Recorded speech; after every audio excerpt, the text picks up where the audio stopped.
All right, I think we're live. So welcome everyone to another Matt Moran Motoring live stream here on the Matt Moran Motoring YouTube channel. Hope you're all having a great week here. And TGIF, it's first time ever doing a Friday night live stream here. Hope you guys are having a good Friday here so far. So like all the other usual live streams, we're going to probably go for about 2 hours or so. I'll give priority answering to anyone who does a super chat or a super thanks, as well as anyone who's a member there with the green usernames. They always get that priority answering. If you'd also like that, there's a link in the description. And we'll see how this goes because I've never done a Friday one. I mean, I did the poll here earlier this week on the channel, and it seemed like there is an overwhelming majority of people that wanted to do a Friday one instead of Wednesday because I won't be able to do my normal Sunday one. And so I know Friday night, I'm sure people that have social lives are probably out doing stuff, especially in the summertime here. But if you happen to have a slow Friday night, happy to hang out here and chat with you about cars here for the next couple hours. So I see B. Mitchell, Lanswath, Danny, and Vishal Wheatman. Thanks so much for stopping by, everyone. And so I see B. Mitchell says, looks like I'm the first one in the room. Where's the light switch? And spot of the week was, it wasn't, or while it wasn't driven and in a restoration shop, a 1938 Studebaker President 8 3-window coupe, one of just 20 built. Wow, that's impressive. Yeah, even in a restoration shop, that's still exciting to see. And Lancelot says, good evening. My spots this week were a 69 Chevy K20 in awesome condition and a clown shoe BMW. Nice. And Danny says, hello, I'm celebrating my brother's 14th birthday tomorrow. My rear spots were a first-gen facelift Ford Ranger in light brown, nice, a red 94 Honda Accord Coupe, and a 2014 BMW 328D M Sport Wagon. Nice, and all of them were in almost perfect condition. Very cool. My kind of oddball spot this week was I don't know the exact year. It was like a early 90s Mitsubishi Galant, I think. It was smaller than like the later Galants. It was just like a kind of car I hadn't seen in a long time, and it was a Survivor. It just had a faded paint on the hood and everything. But it was like one of those oddball things you guys often see, but I really don't see very many like 80s 90s kind of cars around here anymore. And so that was my fun oddball spot. Saw a McLaren 720S the other day. What else? Anything else interesting? I don't think there's really too much that stood out in my mind. But great spots, everyone. And B. Mitchell said, Danny, my first new vehicle was one of those Rangers, a 92 XLT Super Cab 4x4, 4-liter V6, 5-speed. Great truck, ran it for 21 years, but eaten by Minnesota road salt and calcium chloride. Crazy. And I'm actually curious, B. Mitchell, speaking of sporty Ford trucks, what do you guys think about the F-150 Lobo? It's basically just the STX, it seems, but a little bit of a sportier look. I just think they needed to lower it more. Like it still has giant wheel gap, and for a proper sport truck, you got to get it low. Like I'm excited about sport trucks, but not if they still have regular ride heights. I mean, I think they said they dropped the back to make it level ever so slightly, but yeah, it's I think they should have done a little more. Also, the engine, 400 horsepower. We know that Coyote V8. Maybe with packaging, it's harder to do, but like it does 500 horsepower in the Mustang. I feel like they could have done a little more, at least bump it up to, 460, like the 2018 Mustangs or something. There's something more they could have done there, I think. 400 horsepower, especially these days.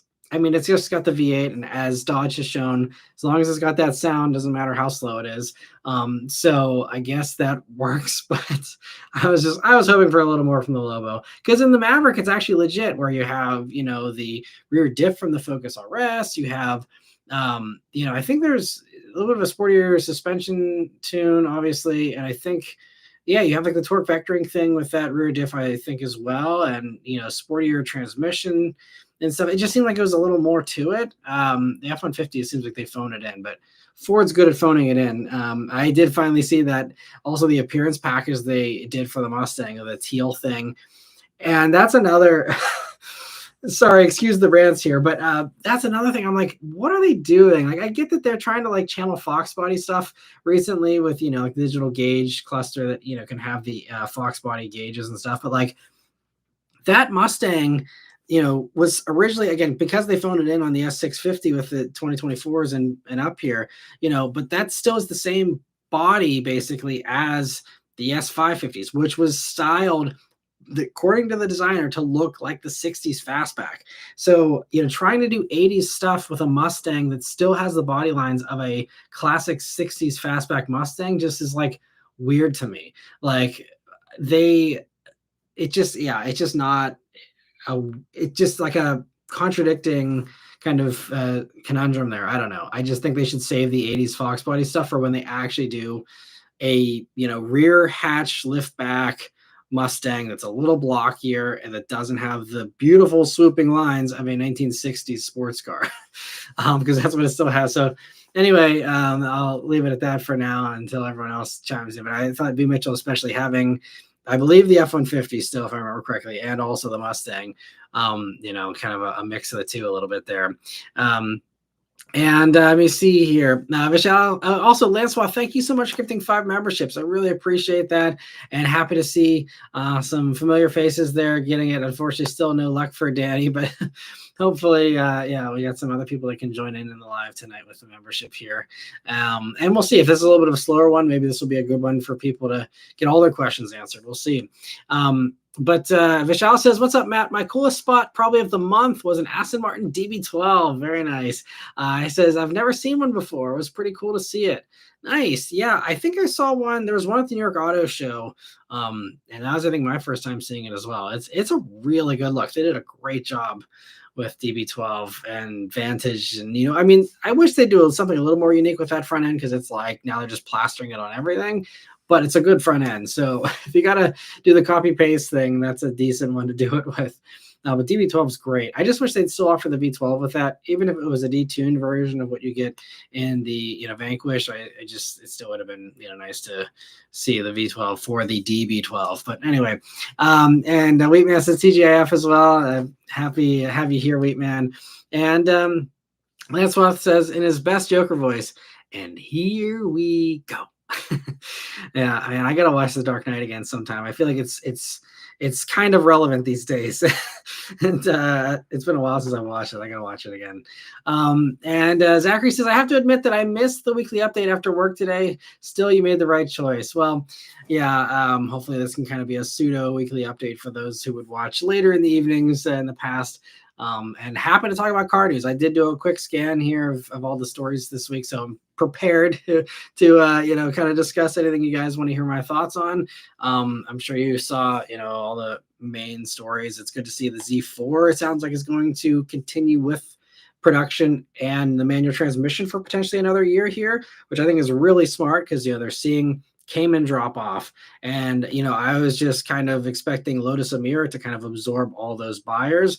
And I think it will, which is great for Lotus. But I think that also, BMW can get in on the action a little bit here. And I mean, it sounds like that manual Z4 is selling super well. So I think that's another case of, thankfully, those very well-off sports car buyers are sending the right message to BMW. Like, we want this and we will pay for it and we will buy it new, because that's what you need. It doesn't help them to sell them used. They want to get the new car sales in there. And so I think that's really great to see. The little tiny changes to the Model S and the Model X, which is just like hilarious. I mean, those cars, how old are they now? Is it 12 or 13 years, especially for Model S?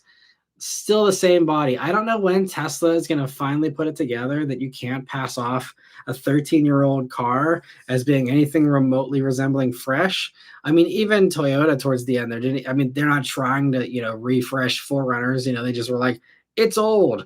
And that was part of the appeal. But aside from Toyota and 4Runners, like, you can't get away with that, especially in the EV space. Model S is a very nice car. Objective car reviewer hat here. I did a review of one back in 2020 before it was, or 2019 before it was polarizing. It's a good car, but there's lots of great cars that still get a new generation. Just because it's good doesn't mean you got to keep it in production for the next century. So I don't know when Tesla's going to finally invest the money. I don't know. Maybe they're just all focused on the robo taxis and not actually interested in being a competitive car company. I don't know. But anyway, I see. Vishal also says, I also saw an early 90s Mazda sedan on the road. Not sure of the model. I think Protege. Nice. Yeah, if it was early 90s, I think Protege came in, I think it was the early 90s, right? I'm sure Danny or someone else probably can be more knowledgeable about that than me. Because before Protege, there was, what are they? There was a Mazda 323, I think was what it was. And then went Protege and then went back to Mazda 3, I think, after that, if I have my series of events correctly lined up. So it could have been a 323 maybe, but probably Protege, I guess. If it's early 90s. Yeah. Both cool because that's another unicorn these days, I think. And Zachary says, did you have a chance to check out? Okay. So yeah, I just talked about that. So yeah. Sorry, I'm behind here on the comments. And let me see. Saab Fanatic says the new F-50 Lobo should have gotten the wheels from the Maverick Lobo. Yeah, that would have been a good choice too. I mean, I think you need wider and bigger wheels, but the same style. I absolutely agree. Would have been good. And yeah, B Mitch also, yeah, low profile wheels. It's not make a sport truck. Yeah, right. Yeah, so everything I just already mentioned that you guys already talking about in the comments here as well. It's funny. And let me see. Yeah, everyone else let down about it just being an STX. And Seal Forever says, just got my new PA license plate, red, white, and blue. Let freedom ring with Liberty Bell in the middle. Got to get in on my Stinger. I haven't seen any on the road yet. I haven't seen any of the new plate yet either. I'm curious how many people are going to go for it. And yeah, it'll be interesting to see. And let me see. So where were we here? Vishal says, I saw that Volkswagen is bringing back physical buttons to the steering wheel of the 2026 GLIs.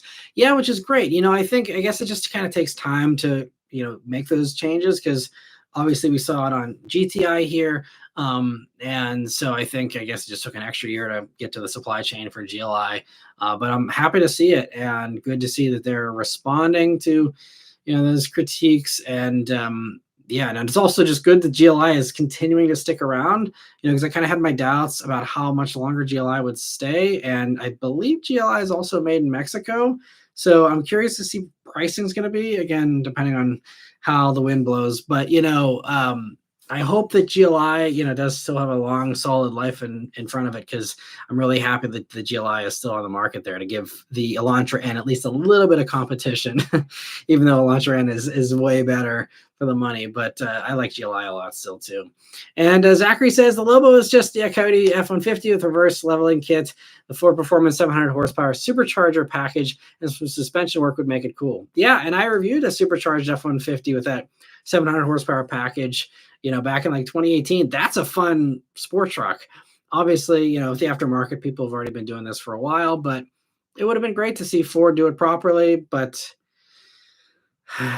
they just decided not to. So, and I see Jazz weighing in on the PA plate as well, saying, some people think it's plain looking. I did see that. There was a news interview. They were asking people what they thought about it. And a lot of people said it doesn't stand out enough as a PA plate because it is, it doesn't have the signature colors of PA. And it's a personal preference kind of thing, so yeah, everyone has a different feeling on that. I won't get into that because that does kind of veer into politics and stuff as well, so I won't myself. But Zachary says, I hate the Mach-E rally wheels on the FX. Yeah, it's a choice with these special editions from Ford. I kind of wonder if they're just scraping the bottom of the barrel because I know they don't want to rehash all the 60s stuff that they've already done, and they already have the 60th anniversary package as well, which kind of does the retro thing. And I know they're trying to forge a new path here, but if you're going to forge a new path, I get that now the demographic they're targeting is people who romanticize the 80s and grew up in that time period. So they're the boomers now that are now excited about the other cars that are coming out here. But to me, yeah, it's just a strange move, unless you have the right body style. And same thing with Mach-E Rally. I'm not sure, why they think, even that is a little bit of a questionable car. It's kind of cool, but that's another car where I never understood who Mach-E Rally was for. Because none of these EVs that have this rally stuff, I mean, the Ioniq 5N has the XRT version as well. No one in their right mind is actually off-roading any EV other than a Rivian or a Hummer EV. Those are the only two that actually have a proper armor underneath the battery to not make one little rock gash turn into a totaled car. I mean, there is protection under there, for regular rocks, but even then, I don't know if I'd want to be tearing up a rally course in our Mach-E or an Ioniq 5 XRT or anything like that. Like, I mean, you don't have to be paranoid about the battery pack, but like, you don't want to be beating up the underbody of an EV. So just seems kind of yeah, that's another strange car that I just don't don't get myself. And I don't think they sold very many of them. I don't think I've seen a single Mach-E rally on the road, and they've been out for like at least a year now. Maybe you guys have seen them. I don't know. I have not seen a single one. And even when I look at dealers, because I am still perusing through Mach-E's, because there's a decent chance we may upgrade to a 2025 just because we could significantly cut our car payment down. Even though our lease isn't up till next year, I can get out of it early and save us a lot of money while the tax credit's still around. So I've been actually looking at Mach-E inventory, and I haven't seen a single rally on any of these dealer lots that I'm looking at. So I don't know if no one's ordering them. Probably because no one wants them, but an interesting move there by Ford too. If Vishal says, speaking of the Mustang, I saw one with aftermarket Ford GT style taillights on it. Not sure how I felt about it. Interesting. I have seen those. And yeah, because that was something, they introduced. I remember even, because there was the clear taillights that some people started doing, but then there was also, the round Ford GT style ones. And I mean, I guess clearly, they sell to some people, but I think a lot of people, it's like you want a Mustang because you want those iconic taillights in the back. That's, one of the key things about it. But yeah, that's the great thing about the aftermarket. You can do whatever you want. And the only opinion that matters is your own because it's your car, And B. Mitchell said S650 needs a 1978 King Cobra over-the-top graphics kit for prime retro lame. Yeah, that would be funny. Oh, man. It's such a shame because it's still like an awesome muscle car. It's just like do better packs. I don't know. Like they could have still done, if you want to do a 80s or 90s thing, like I think they should do like a new Cobra R or something like, because I think the front end, to me, if we're trying to channel a more modern Mustang, the front end most closely resembles the SN95 New Edge. And so take those special editions, which was the first one to do the Mach 1. So bring back Mach 1 and style it like the one from, the early 2000s there. Same thing. You could still do a new Bullet and channel the original 2001 Bullet or whatever. You could do that, but I think, Cobra R, SVT Cobra, those types of things I think are, going to work a little bit better. I still think that from the front doors back, it's still going to be kind of a mixed message because it still has that classic 60s Mustang shape to it, but at least for the front end, you'd be a little bit more, in line, in my opinion there. But yeah, it's very interesting. And B. Mitchell also said Danny's probably not going to get a membership gifted until he's 18. Yeah, so that might be a YouTube parameter. You're right, actually. I didn't thought about that, but maybe because I think he is a minor still, so maybe they're not eligible for memberships. I'm not sure. I thought you could still do memberships under that age, but maybe not. Yeah, that's probably might make the most sense. And Shafia says, was in the market for an E-Ray. I tested a C8 and the steering was very underwhelming. Brothers Focus RS handles so much better. Don't know what to do now. Huh. I mean, I guess if you're in the market for E-Ray, I'm not sure how you feel about Z06. If you can get your hands on like a used one to maybe take for a test drive, I don't know. Regular C8 steering wasn't amazing, but I didn't find it terrible personally. I think also part of what you might be experiencing, I'm not sure what you're coming out of car-wise, but especially compared to a Focus RS, that I believe still had hydraulic power steering. If I remember correctly, it might have been EPS, but yeah, I think it's just we've seen a lot of cars go numb with steering in the past, 10 years at this point. And I think, finding a car with good steering feel is really rare these days, honestly. And it's something that's, some cars still do, and especially if we're talking about a more retro car or a car that's been around for a while, you get a little bit more of that. And there's some brand new stuff that also really focuses on it and does it pretty well. But yeah, I mean, I'm trying to think for you here. I'm not sure if you want a solution, but um, I'd say if you're playing with E-Ray money and you want something really pure with handling and steering and all that, I'd probably check out like a Cayman GTS 4.0 if you can. I mean, Porsche steering is going to be about as good as you're going to get probably in modern times. So that's probably a good bet, or any other used Porsche, again, if you're playing with that kind of money. Otherwise, what other stuff? I mean, again, more old school feeling stuff. You can go like Lexus LC 500, something like that. If you need all-wheel drive, if that's maybe one of the things you were after with E-Ray, you could also go something like Nissan GTR. That's again old school kind of feel. Still an incredible performance car. Still, honestly, keeps up with an E-Ray probably pretty well. Also, I mean, E-Ray is kind of like a modern Acura NSX. So if you like the idea of what E-Ray offered, hybridized front axle and all that kind of stuff, NSX probably has better steering than E-Ray. It's been a while, especially for NSX, so I can't compare them perfectly. But I'd also say try, second gen NSX.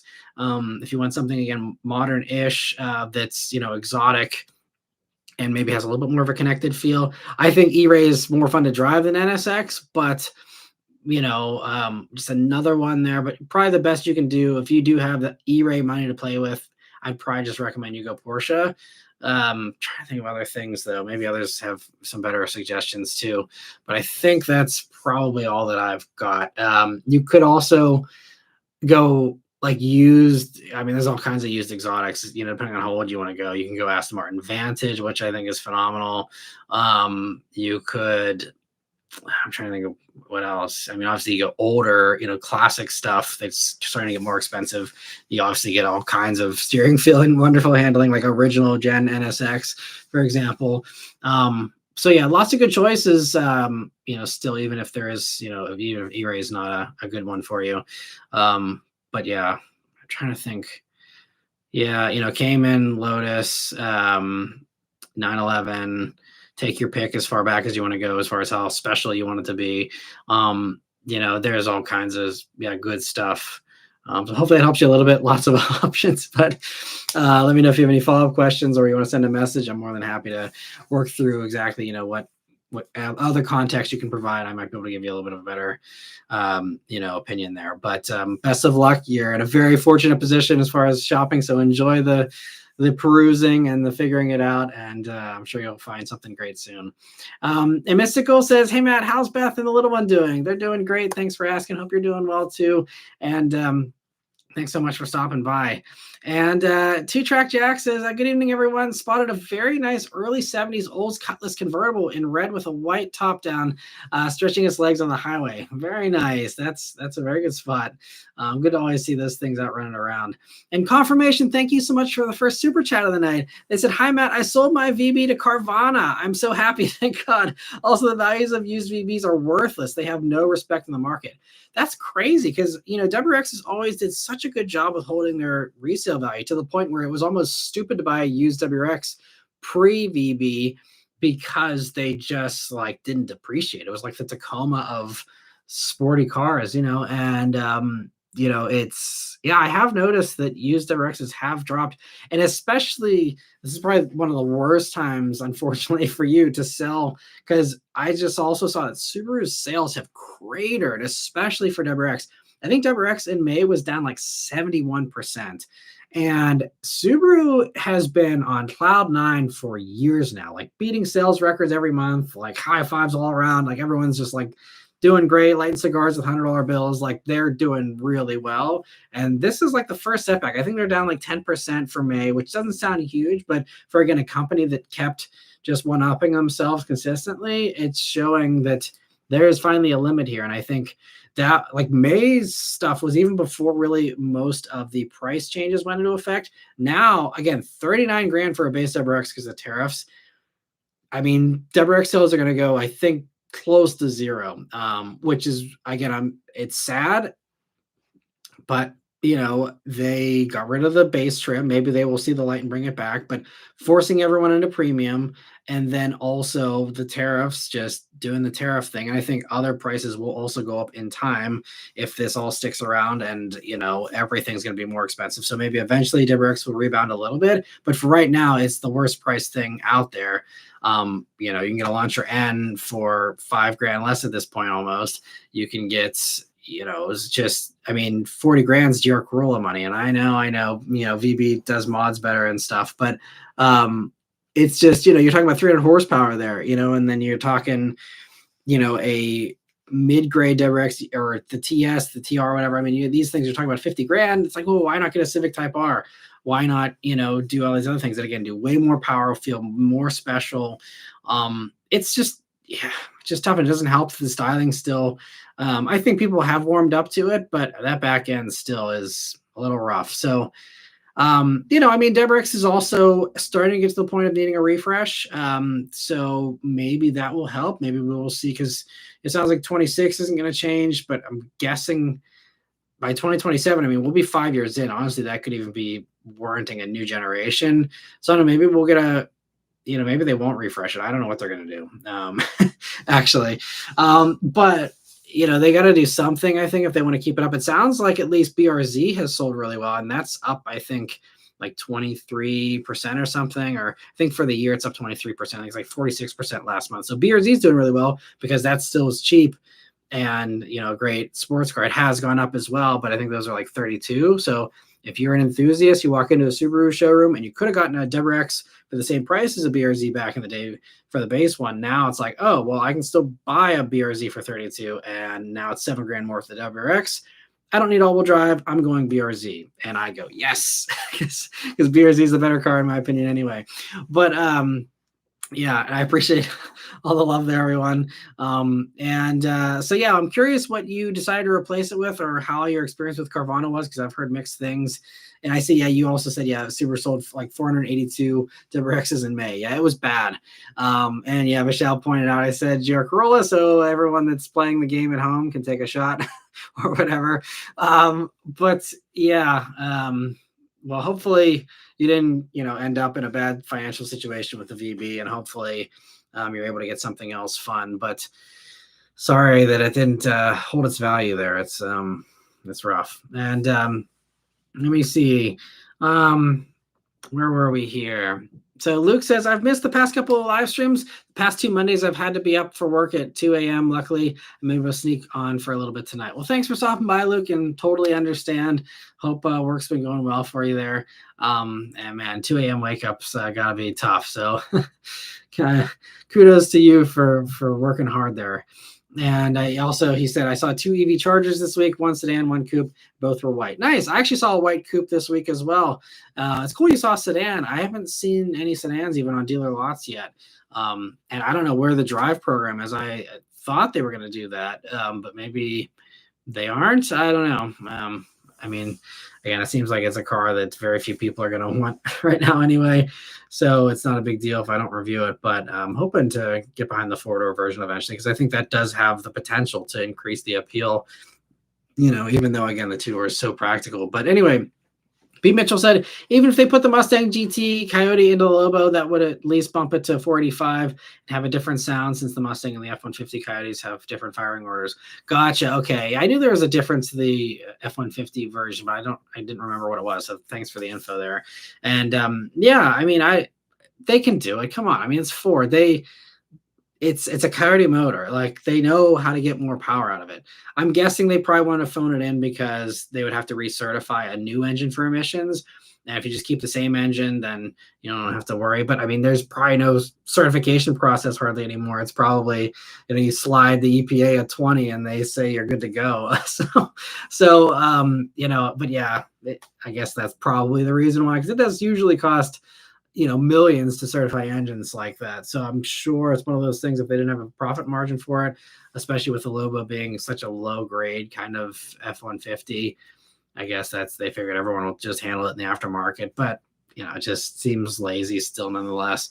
And Danny says, I already can drive albeit with restrictions. Insurance is still crazy. $3,000 for me being put on my parents' policy would double basically for another car on the policy.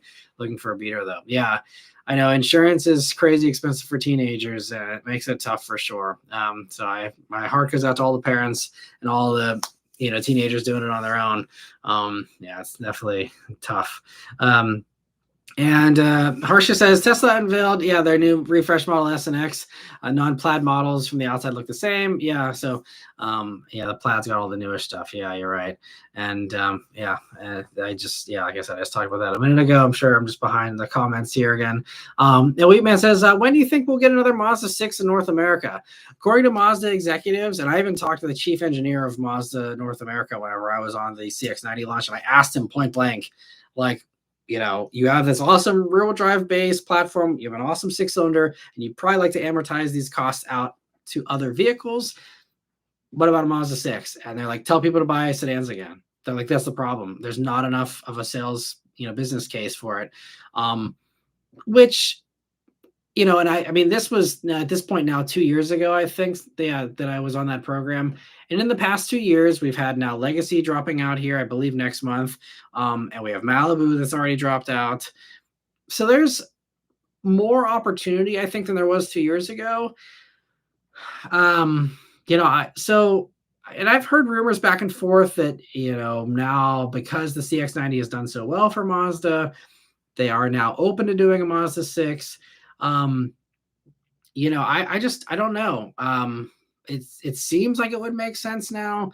And Mazda's approved all kinds of other crazy stuff, like an inline 6 turbo engine, when everyone else is downsizing and everything. So, I don't know what to think or believe, personally. But according to the latest that I've heard, I also have heard that same kind of quote come out in the past year or 6 months as well, of the same reiteration of like, there's not enough people buying sedans. But I think we are seeing sedans starting to grow in popularity again. And I think, the liftback thing that we're seeing, again, with like, now we see it on A5, but like Audi actually said, whenever I was at the A5 and S5 drive last week, which you'll be seeing that review here on Wednesday, so no driving impressions yet.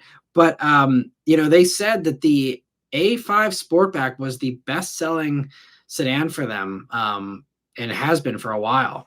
It outsells A6, it outsells A4. A5 Sportback is where it's at, and I think that that's going to be the future for sedans to survive, is the liftback thing. And so I'm hoping, especially because the mainstream players haven't really done that yet. Kia Stinger did, if you consider that mainstream. But no one else has done that yet. And I think that's a prime opportunity for Mazda to say, hey, look, we want to pretend to be a budget premium brand as well.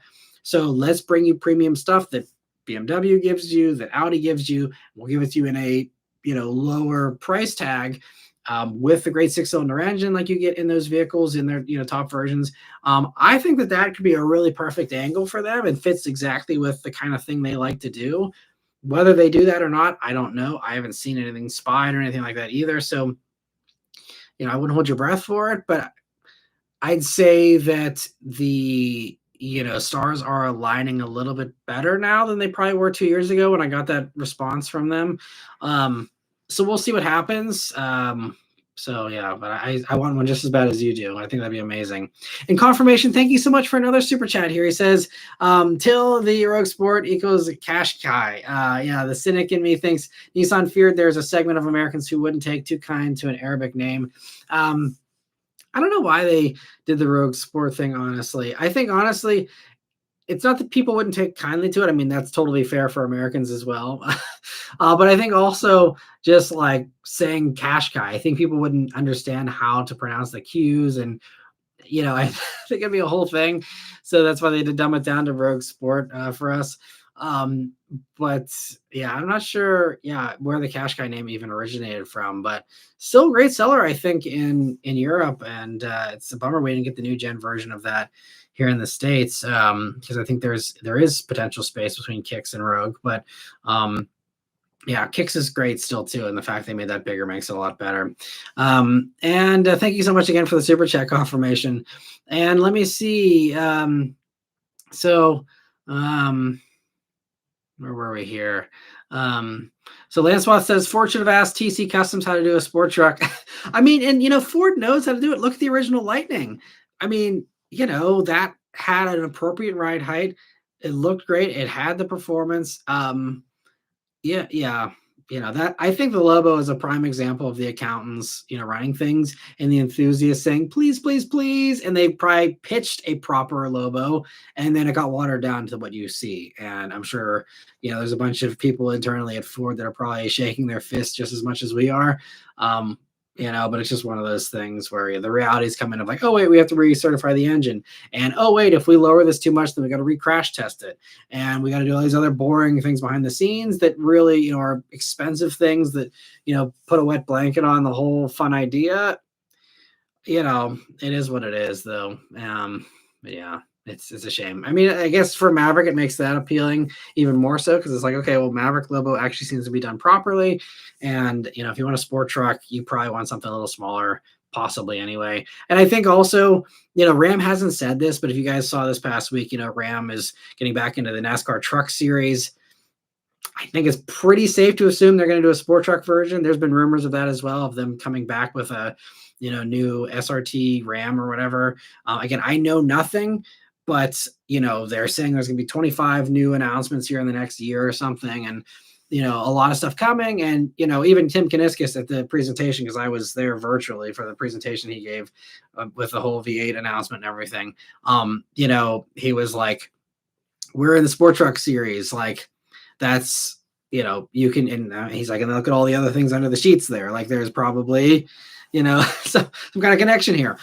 So I think that hopefully Ram does a sport truck properly. Now they may also phone it in with, 395 horsepower Hemi V8, and, the same kind of giant, fender gap and everything there. I don't know, or they might do it properly, or they might really do it properly and put TRX motor in it and have something really bonkers and, call it SRT10 or something, or I guess they'd probably call it SRT8 SC or something. I don't know, but it'd be fun to see something like that come back. But I think Ram will probably do it a little crazier and properly. And I'm sure Chevy, like they usually do, will sit on the sidelines and watch the money fly out the window that could have been in their pockets. But anyway, Goth Rocker said, hello, Friday night chat. Nice. Yeah, happy to have you join, and thanks for stopping by, Goth Rocker. And Zachary says he hates those round aftermarket taillights on the Mustangs. Yeah, I'm not a fan of them either. I also don't love the clear ones. I know it's a European thing, and for some people it's cool. At least it's the tri-bar, but for me, it's got to be the red. That's the traditionalist in me, I guess. And Mystical Gamer says, hey, Matt, wasn't sure if you've seen the comment input in this live stream, but I hope you, Beth, and the little one are doing good. Yep, we're doing great. Just a little bit behind on the comments here, but thanks so much again for stopping by. And Danny says, if you thought the new Ranger was when the FX4 came out, nope. 2003, Ford offered the FX4 on the Ranger. Then in 2004, they offered the Ranger FX4 Level 2. The more you know, me being weird again. No, man, I mean, you would absolutely kill at a automotive trivia night because you know these like really niche things, and it's awesome. And I feel like you could totally have a future of doing your own YouTube channel someday where you kind of highlight these oddballs that no one else talks about. I think that could be something Tim's really passionate about. So I don't really recommend YouTube channels for anybody because it looks glamorous, but most of the time it's not. There's a lot of, it's a roller coaster of a ride that's not always fun. But if it is something, you can do on the side, low pressure, I think it could be a fun way to kind of share your knowledge with the world there. And Michelle says, is it true that Kia could be coming out with a 4Runner competitor? I saw the report of that. I don't know how legit that was. I didn't read the article to see if that was an executive that kind of mentioned. I think they kind of alluded to something like that without coming out right and saying it. Kia is one of those companies that typically does, I guess there's a few exceptions, but I think they, do oftentimes do the common sense things that other companies don't do. I still don't know why Kia doesn't have a version of the Santa Cruz, though. That seems really bizarre to me. But aside from that, I could see Kia doing it. Now, would we get it? Because again, I think the talk was that it would be based on the Tasman, which is the truck, the body on frame truck we don't get here in the States. So if they do a 4Runner competitor, it's probably going to it probably would happen. It makes sense. It's easy to do. I've been saying that. Obviously, you guys have heard me say that probably 1,000 times now in these live streams. You put a cab on the back and you call it a day. But I think that would probably be the kind of thing they would send to like the Australian market, where there's the Ford Everest, which is, again, a Ranger with a cab on the back, and it's an SUV that competes with the 4Runner. And again, another money printer that Ford just is happy to, not bring to the States for some bizarre reason. I don't get it, but, so I think it's probably going to be that kind of thing where Australia will get it, other markets that appreciate that kind of stuff will get it, and we probably won't. And, that's going to probably be the way that goes. But I think it's most likely to happen for the rest of the world there. And you also said, there you go, make an EcoBurst Mustang as a retro 84 to 86 SVO turbo. Yeah, you could do that too. Because I've been saying ever since EcoBoost came out, why are they not doing a new SVO? And yeah, that's another thing, to harken back to if you want. And yeah, Danny would love to see that as well. And I think it would make a lot of sense. If they're already going to do the Fox body thing anyway, then you might as well, actually do it somewhat properly and do it that way. But yeah, who knows? And Zeus Good says, I know I say this often, bud, but you're easily one of the most underrated channels. This live chat is fun to listen to, like sitting at a bar and having a drink. Keep up the hard work. It will pay off. I appreciate that. Thanks so much. And thanks for being a member and for your support there. And I'm glad you guys enjoy this. Yeah, that's kind of, what I love about these. It's kind of like a podcast, you can just have it on in the background as an audio clip and, just kind of join in when you feel like it in the chats there. But I'm glad you appreciate the channel, and thanks so much for watching. Especially these days, every view counts, every like counts, every time it's recommended, and you have the time to watch. That really does help. It's very, very important these days, because views are getting harder and harder for not just me, but everybody. It's getting more competitive. YouTube really seems to be pushing new channels and, kind of pushing away the older channels a little bit. So it's getting more competitive. And I don't know if you guys have also noticed that, on the YouTube homepage now, there's bigger thumbnails, but less videos shown than before.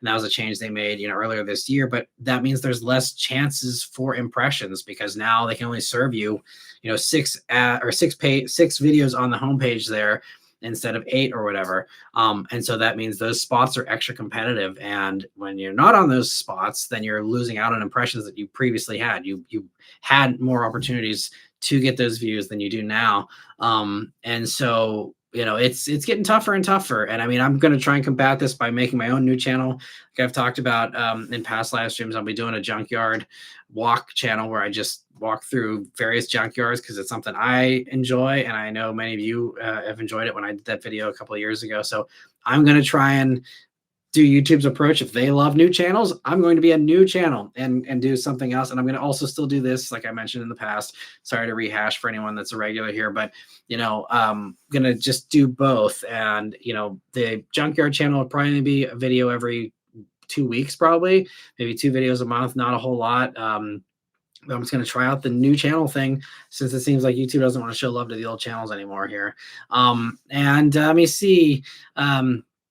So YH, thank you so much for a super chat. I really appreciate it. He said, got an S650 GT and want to put a supercharger, most likely Roush, and will do a minimum boost of 6 PSI. Can my car stock handle it? Do I need to upgrade any internal components? Because DH is stronger components. So, with Dark Horse,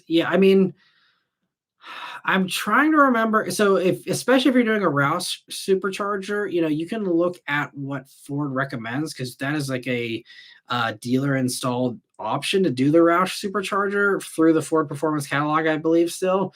And they, I believe, still give you a Ford Performance powertrain warranty, which I think is 3 years, 36,000 miles, if it's the same as it was before. So they do warranty it. Also, you can look at the Roush special editions of the Mustang either now or in the past for S550 and see what they did, because a lot of those Roush, stage 1, 2, 3, whatever they call them, they have superchargers on the higher versions, and I don't think they do anything to the engine other than slap the supercharger on.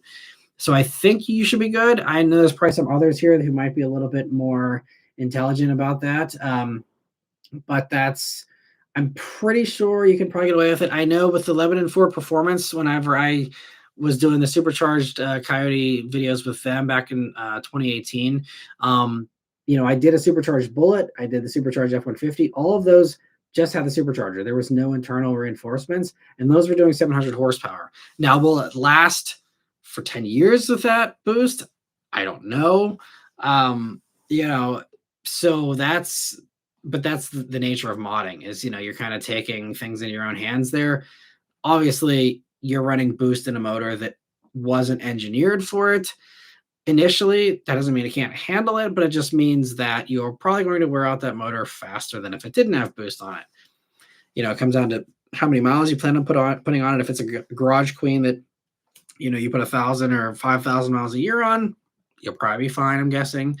I don't know though. Don't take my word for it. No guarantees. But especially with the Roush ones, there's a lot of manufacturer support there as far as what you can do there and some guidelines for you. And a lot of people that have done it, you can go on Roush owners subreddit or forum or whatever, and kind of get some ideas from others as far as people who have done this before. That's going to be a much better source of information. But yeah, I mean, starting with a dark horse probably certainly wouldn't hurt with the stronger components. Yeah. So also, well, I mean, yeah, if you are going to do the Roush and you're happy with that, I mean, that's great too. I think we can expect also a new GT500 or some kind of supercharged, Coyote or the 5.2 liter, what the Voodoo, motor. We'll probably see that same GT500 motor because it's still in production in Raptor R. See that same motor, made for an S650 at some point.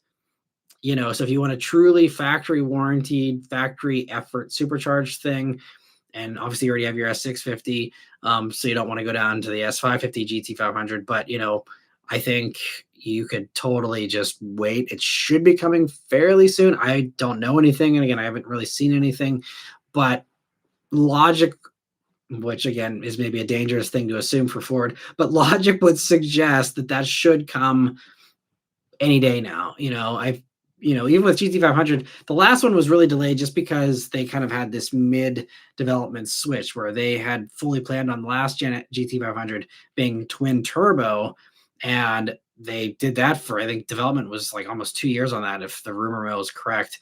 And then they kind of gave up and were like, okay, crap, this isn't doing what we need it to do. Let's reverse course. And they just slapped the supercharger on it and called it a day, I think, is the way I heard about it through the grapevine. Again, I could be completely off base here. So, but I think that's part of why there was such a delay, because it didn't come out to 2019, 2020 model year. So it was like almost, 5 years there delay. But I don't think you should expect that to be that delayed this time, because again, S650 has so much carryover from S550 once again that it's going to be a lot of copy paste there, and they know that it's going to print money. So that should be a pretty quick thing to come out.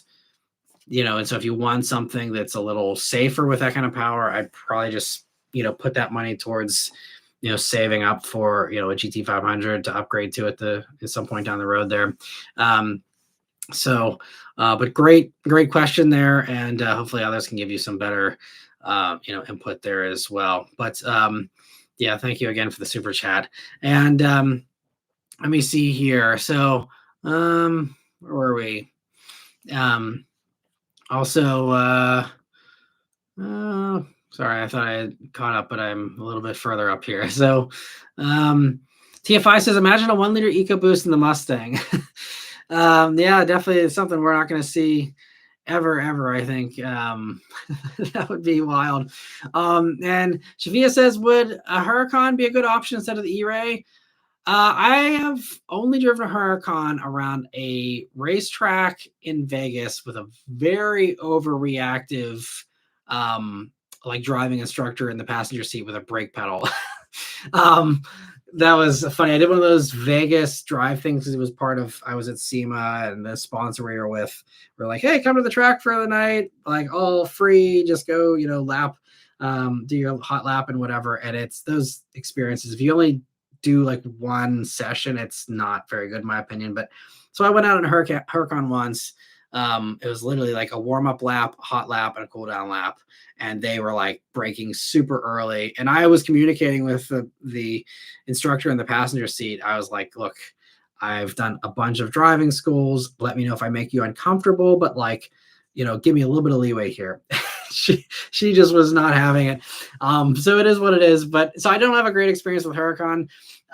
It sounds great. I just don't have a good, impression of it from I just don't have enough time in it to say if it's better than E-Ray. I'm sure hopefully there's enough used Huracans out there now too that, maybe you can find a dealer if they see you're serious, that'll let you take one for a spin to try it out a little bit.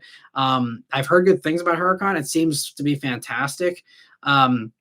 If you want really good steering, if we are talking used supercars now, McLarens are some of the best, and take your pick. If you want 570S, you want 720, any of them. They're all so. I honestly like. I mean, I just even was in the Artura Spider back in the fall.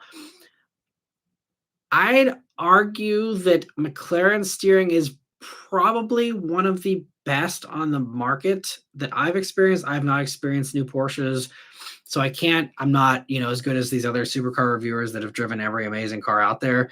But from the ones that I have sampled, McLaren has consistently some of the best steering that I've encountered. Now, I don't think it sounds as good as a Huracan. I don't think that, it's as reliable potentially as a Huracan, but McLaren is really, really good as far as handling and steering feel, if that's something you're very much after. Also, if you want to go for, the Italian supercars, Ferrari, take your pick. You want, I think 458 especially. I reviewed a 458 Spider a couple of years ago. I think that had really good steering. And I mean, the sound is equally as impressive to Huracan, in my opinion. Just glorious with the naturally aspirated 458. But if you want something newer, Huracan's probably great. Yeah, I think it's probably a fun choice for sure. Obviously, if you want to save a few bucks, I think you can probably save a little bit of money with R8 V10 from Audi, which also seems to be really phenomenal. Also, haven't reviewed one of those to say, but R8 kind of gives you that's all the same goodness of Huracan, just with more subdued styling and a little bit of a discount. So could be another good choice there potentially. So yeah, lots of good options there and that price point. And let me see here. I think, General Chicken, thank you so much for a super chat. He says, hey, Matt, saw today the Honda Civic Type R is leaving Europe in 2026 because of emission standards. Surprised Honda didn't not try to compete more with hybrid tech. Yeah, I think with all those kinds of things, they knew that was coming. And so they just figured, hey, we'll sell it for as long as we can. Same problem with BRZ and GR86. A bunch of these motors, just don't meet those new emissions. It's just very expensive to do that. I'm hoping Civic Type R makes a return with some kind of hybridized tech, or even just with a new engine for the next generation that is engineered for those emission standards. It doesn't have to be hybridized, it just needs to have the proper, particulate filters, I think, and other stuff to adapt. And, I think that's hopefully something that we will see a return of in the future. I mean, again, that's also Civic Type R has been out, what now? 3 years, 2 years, probably 3, right? Yeah. So, I mean, give it another 3 years or so, we'll probably see, a new gen Civic, something like that. And then, have a Civic Type R. And, I think they said, though, they're going to try and keep it as minimally electrified as possible for the most part. So hopefully, again, they just do what they need to do there for Europe and then still keep it a global car. But you have something that still should be pretty close to the original formula there for Europe. And, the thing that I've also said in regards to any of this emission stuff is, at least there's always the used market. These are cars that have been on sale for several years. Obviously, buying new has a lot of perks, especially for performance cars. But these cars are still accessible. It's just going to be on the used market there instead. But yeah, and thank you so much for the super chat. And yeah, it is certainly sad to see some of these things going away. And I mean, with these niche cars, it's just hard to justify sometimes with the low volume stuff. And let me see here. So So Theodore says, "Happy Friday. Hope you and your family are doing well." Thank you, Theodore. Hope you're doing well too. We're all doing great. We did have a little pinhole leak in a water pipe here this week, so that wasn't fun. I had to turn the water off for the most part here from Wednesday until this morning when the plumber is finally able to come and put in a new pipe there. So that wasn't fun, not having regular running water for a couple of days, but that's home ownership. That's life, and clearly, as we saw this week in the world, there are much bigger fish to fry. And I'm thankful that the biggest of my personal immediate concerns this week was a minor water leak. But hope you're doing well too, Theodore. And Kyle, thank you so much for a very generous super chat. I really appreciate that. He says, "Yay, Friday night live stream. Happy to see GM is keeping the Ice Blazer longer with possibly a major refresh or a new generation coming in the next few years." Nice. I actually hadn't heard that bit of news. And I'm actually kind of surprised to hear that, honestly, especially because that Blazer is built in Canada, I think, or maybe Mexico. Either way, be tough. Okay, GM Authority, he says, is where he got that. Okay, interesting. That's good news though. Again, giving people this choice of one or the other, makes sense, especially again for the next 4 years here. And so we'll see how it goes. I mean, I think GM EVs though are selling super well still. So I think they're gaining momentum. And personally, I feel like a lot of people that are up for what the current gas Blazer is that aren't pissed off that it's not an actual vehicle like the Heritage should suggest of being an actual body on frame truck based SUV. So people who are already cool with Blazer being different and want something sporty, I think a lot of them actually probably naturally would go for the EV version because it's wilder looking, it's faster.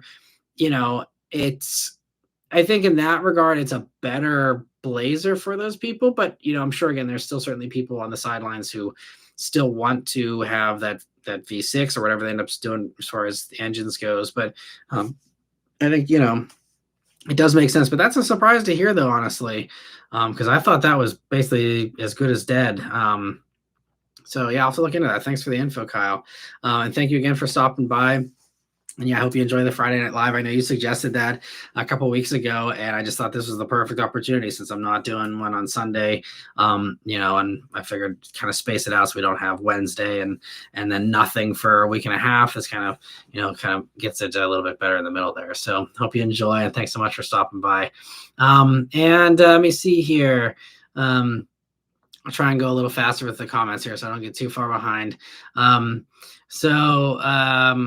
Where were we here? Danny says, the 1 liter EcoBoost is very underpowered. It would struggle to get that much weight moving. Yeah, I tested the 1 liter EcoBoost in the Ford Focus. This was probably 2016, maybe I did. And that was, it was slow. I mean, it had decent torque around town thanks to the turbo, but you want anything more than 30 mile per hour out of it. It was a little bit of a struggle. And Zeus says, "I need your opinion again. I bought one of my dream cars this week. If you could only have one of the two, 05 to 06 Ford GT or 16 to 17 Viper ACR Extreme, which one and why?" Well, I hope I don't pick the wrong car because I'm assuming you bought one of the two. And congrats, that's amazing. I would go Ford GT. I love that generation of Ford GT. Just because it was so perfectly retro. And I think now as those vehicles are getting older, I'm probably romanticizing them even a little bit more than I already did back when they were new, because I loved that car ever since it came out. But I just, it's a supercharged V8. It looks so much like the original, and just seemed like a phenomenal car. I just loved everything about it. The interior was great. Just good in all the ways. Viper is also really cool. I, rode passenger with the lead engineer of Viper around which road track, or it was one of the tracks, the one Summit Point Motorsports Park, and a Viper ACR and a VIR and another one. But I mean, they're fantastic, amazing cars, especially if you're a track rat. I'm not much, I only track cars whenever other people are paying for it with other people's cars. So that's kind of wasted on me with all the other crazy stuff for the Viper, especially with the ACR Extreme there. Regular Viper though, even I'd still go 4GT just because again I love retro stuff and I love how they did that. And I've also heard Viper can be a little tricky at the limit. I'm sure 4GT is probably not much better, but Viper is one of the few cars that kind of intimidates me just a little bit. And I've never actually driven one. Only been passenger with people who really know what they're doing. But yeah. So hope I picked the right one. Either one are fantastic, and congrats on whatever you got dream car wise. But yeah, 4GT would be my pick there. And let me see. Theodore says, "What is your pet peeve?" Mine is fake exhaust tips on cars or trucks. That's a big pet peeve. Piano black plastics, another pet peeve. And I don't like having no Apple CarPlay, as many of you know if you watch any of my electric GM reviews. People are so sick of hearing me say it, but that really annoys me. Slow infotainment systems like the one in the Subarus is horrible. That drives me crazy. Those are probably the top things I'd say. Nicholas, thanks for stopping by. And Mystical says, also, whenever I get my driving permit, I might see about going into the market for a 2023 Nissan Versa. What are your thoughts on that car? I love the Versa. I did a review of a Versa, I believe, in 2020.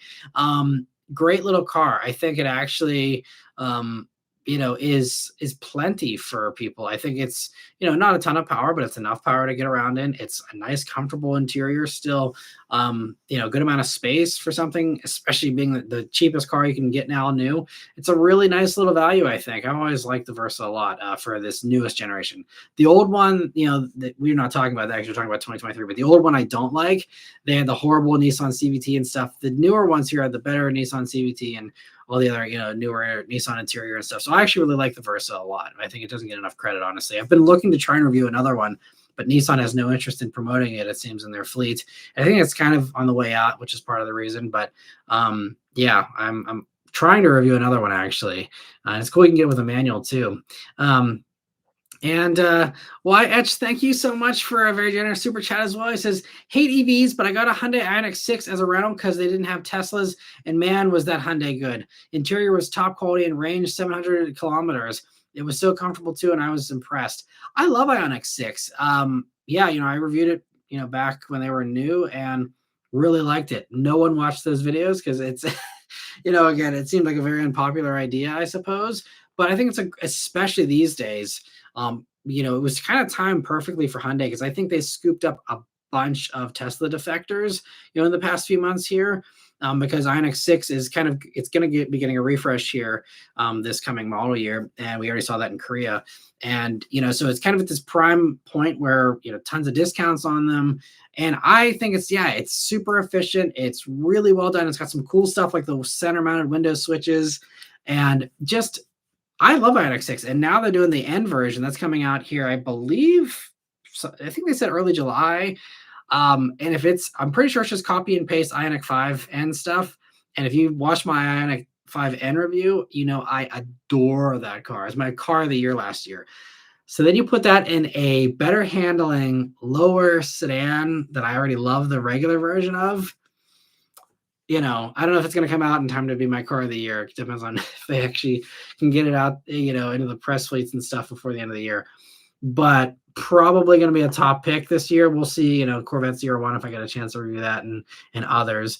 But yeah, I'm very excited for Ioniq 6. And yeah, I love Ioniq 6. And anyone who's looking for an electric sedan, it's actually, I'd say my top recommendation, I think, as far as electric sedans goes. I'm trying to think of others out there.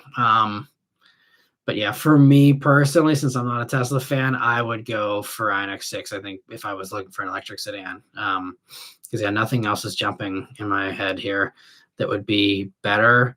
So yeah, they're great. And I see also you said it was 800 kilometers actually, and the interior dash was way better than those iPads slapped on Teslas. Yeah, that's true. They do a good job of integrating the screens in the Ioniq 6.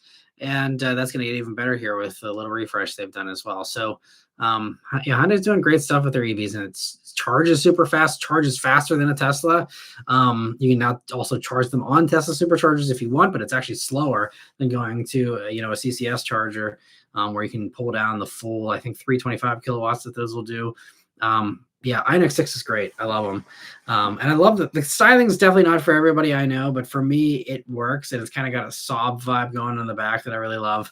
And the old, accordion kind of thing in the back end there, that I think is kind of funky and cool. And Y says, all right, I'm going to spin the block in my Mustang GT and piss off some Karens. Well, enjoy. Hopefully there's no little babies in your neighborhood, because that is the one thing.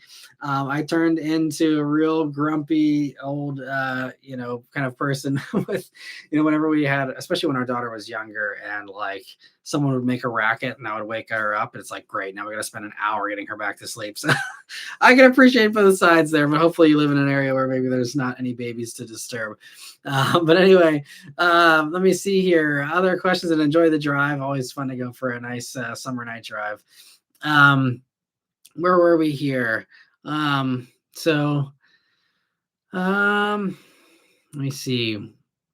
So, TFI says, Matt, while I was taking a dump, I was scrolling Auto Trader, and the price of used Acura RDXs have gone down. It's actually not a bad value. A hot hatch K20 C4 with all-wheel drive and a nice interior. It's slept on.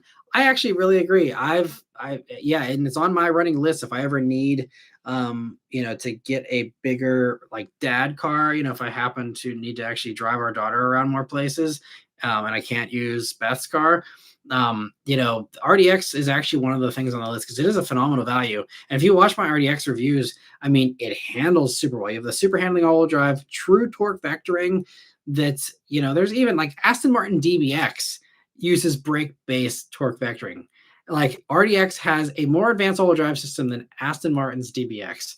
RDX is great. I absolutely love RDX, and I've seen some that are slammed, not stanced, but proper, people who turned them into basically wagons, and it actually looks really cool, in my opinion. So, and yeah, the gauges have that kind of old retro kind of background to them. It reminds me of Integras, of the early 2000s and stuff, the RSX and all those. I love RDX, and I mean, that motor you can also tune a bunch. Yeah, and it's got a ton of space, huge hatch, phenomenal stereo in the top versions. That ELS studio stereo is so good. Speakers in the roof and everything. I love RDX. I've said that for years. You got to deal with a little touchpad, but it's good enough that I will put up with a touchpad. It's like the Lexus LC500, the used versions of that. I don't love the touchpads, but I'll put up with it for good enough cars, and the RDX falls in that category to me. Totally agree with you there. Also, if you don't need the hot hatch, I think TLX is also same kind of deal with the depreciation on those. Really solid cars. Even the Type S version, especially if you go pre-refresh Type S, they're coming to some decent money now. So, I mean, yeah, great cars for sure. Totally agree with you there. And Vishal says, I'm so out of the loop on WRX. VB was what gen? VB is the newest one, I believe. And OCF's asking for a GR Corolla GRMN update. Haven't heard anything new since all the info I got out of the lead driver, validation driver for the car when I rode, with him at Toyota's headquarters here, last month. So definitely, if you haven't seen that video already, definitely watch that. If you already have, I don't have anything new to share, unfortunately. Hopefully we'll get more soon, because, when I, was talking to him last month, he said that Akio signed off on the car the week prior. So if we're talking late April, early May when he signed off, I don't know what the lead time is on between that green light and it actually going to market, but I would assume it'll be here before the end of the year. I don't know anything though, so I can't say. And they may choose to elect to hold it back too for a variety of reasons. I don't know. So we'll see how they end up playing it. But I mean, it felt great on track, just being passenger, with admittedly the person who can drive it faster than anybody. But, it was really, really cool and really fun. And TFI says, when it comes to designing ugly cars, Subaru learned nothing from B9 Tribeca. VB should have been a Legacy Wilderness or Legacy SUS. Yeah, I think, that would have made more sense for sure. And I still think I actually saw one this week. The wide body, I think wide body was what, 2012, if I remember correctly, the 2014. I still think that is probably peak WRX to me. It's got the wide body look that's just phenomenal and has never been beat since. It has, the last gasp of that classic boxer rumble. Just it's aged so well. I mean, the taillights, but the headlights especially look so good still. It had the giant hood scoop. The STI versions were great. Um, I think that was, I think that for me, I mean, also there's an argument to be made that '04 and '05 were kind of peak STI as well, because they were the first ones we got here in the States. And that's the one that, as an impressionable, 13-year-old, when that car hit in America, I like lost my mind, and so there's certainly some imprinting going on there. But I think, yeah, it was such a good car. VB though, it drives really well, and again, it sold really well right up until apparently last month. And let me see here. Mavs man's asking, best car with a manual under 60 grand. Acura Integra Type S. That's probably going to be the best bet, because you have the fantastic Honda manual, you have the extra niceties and the improvements of the better exhaust sound over Type R, and yeah, I'm pretty sure that's it. If we're talking used, you can get a used Cadillac CT4V Blackwing in the 50s now, which is also really solid value for a car that was like 80 grand just a couple of years ago, and that has a fantastic manual, probably one of the best manuals, one of my favorite manuals, in the CT4V Blackwing and CT5V Blackwing. But CT4V Blackwing you can get under 60 grand now, used with like 30,000 miles, nothing crazy. So that would be another top runner if you want something with more horsepower or something with more sophistication than a front wheel drive, hot hatch. But I love Integra Type S. So if you're talking new money, new car, I would go Integra Type S for that. And let me see. Goth Rocker says, saw 2 EV chargers this week. Both days, people driving by it on the highway gave it thumbs down. It looks cool, but I feel it needs that Hemi V8 sound. I feel Dodge is lost and needs a V8. Yeah, I think they could definitely do some tuning to the electronic sound, but I think it sounds pretty cool personally. And I see also TFI is suggesting a Miata as far as manual. That is also another fantastic driving experience for sure. I love Miata for sure. Obviously, just even a loaded one comes in way under that price tag. So if you want more power, you can get more. But if you are one of those people that appreciates less is more, I absolutely agree with TFI. Miata is a great option as well. And I'm excited. I'm going to be getting a Miata here this summer again. They just added to the schedule, and I didn't ask for a Miata, but I'm not saying no, because as you'll see on Monday, I also had an Elantra N for a week recently, and there's nothing new for 2025, but I'm like, you know what? Like, all the sporty stuff always gets views. You guys seem to like watching it, even if there's nothing really new. And I'm like, I want to have an Elantra N for a week because it's fun. So I said yes. And same thing with Miata. There's nothing new for 25 really for the Miata, but I don't care, because I'll say, it's still fun. It's still amazing that it's still on the market. And then I get to have a Miata for a week. So stay tuned for another rehash on the Miata there, but I still adore them. But yeah, as far as the EV charger thing, I hope that they do improve the sound, but I actually thought the sound was cool. And I commend them for doing something that loud on the outside, for an EV, and trying to be creative and charting new territory instead of playing it safe and, doing the conservative thing. But I'm sure it sounds like they're going to work on probably shoving a V8 in there as fast as they possibly can, even though it will be so much slower. But again, as they showed with Ram, I mean, I guess we'll see how sales play out, but like with Ram, it seems like people are very excited to pay more money for a slower V8 just for the sound. And I'm sure it'll be the same for the Charger. But I like the EV Charger, and I'm hoping to spend a week with one. I still haven't gotten one as a press car yet, but it was really impressive on the first drive. And especially nowadays, the lease deals, good grief. People are paying like $200 a month with like 200 down for Charger EVs, even the Scat Pack version, if you really push hard on the deal. And insurance is going to be insanely expensive. So it's definitely you'll probably be paying another 200 bucks a month for that. But it's a really, really good deal right now if you are open to the idea.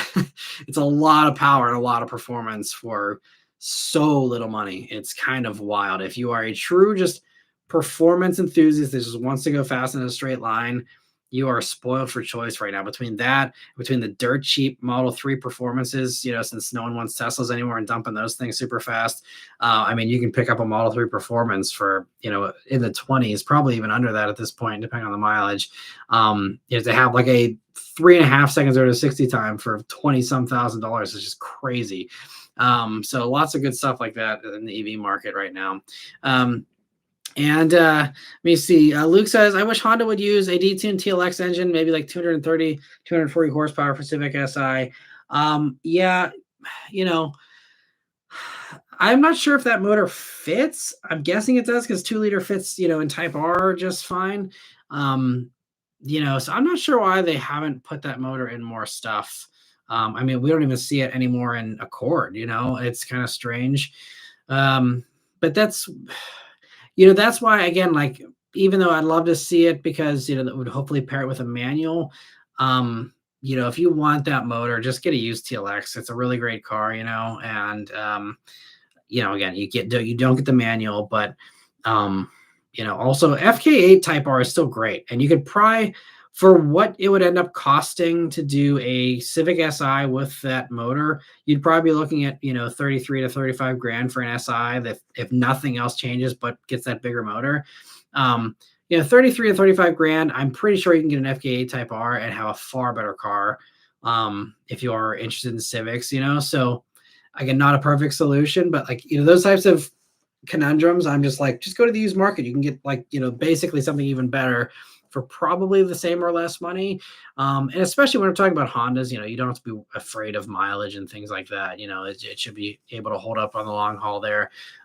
So that'd probably be my suggestion there for someone looking for something like that.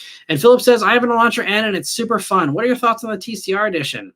I mean, it's just a giant wing, right? And I guess sportier suspension setup. I mean, personally, I don't think Elantra N needs any more, honestly. I'm perfectly happy with it the way it is from the factory. So TCR edition's overboard and not something I'm super excited about, but for people who do want a super hardcore Elantra N, it's great. I don't think, are we getting that version in America? I didn't think we were. I thought that was only Korea, but I could be wrong. But yeah, Elantra N's are great in all forms, in my opinion. And I'm happy you have one. I hope you're continuing to enjoy it there. And Luke says, I also wish we had more wagons in the States. Drives like a sedan, has room like a crossover. I agree.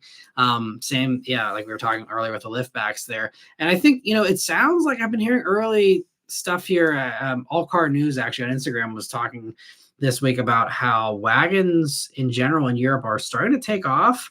And I don't know if it's just Europeans falling in love with wagons again, because they used to buy a ton of wagons and they've kind of migrated SUVs. And I don't know what's going on there in Europe with a cultural shift or what that's, having people favor wagons a little bit more now recently. But, I think BMW is saying, hey, look, lots of people are excited about M5 Touring. That's selling like as strongly as the sedan version, which is awesome.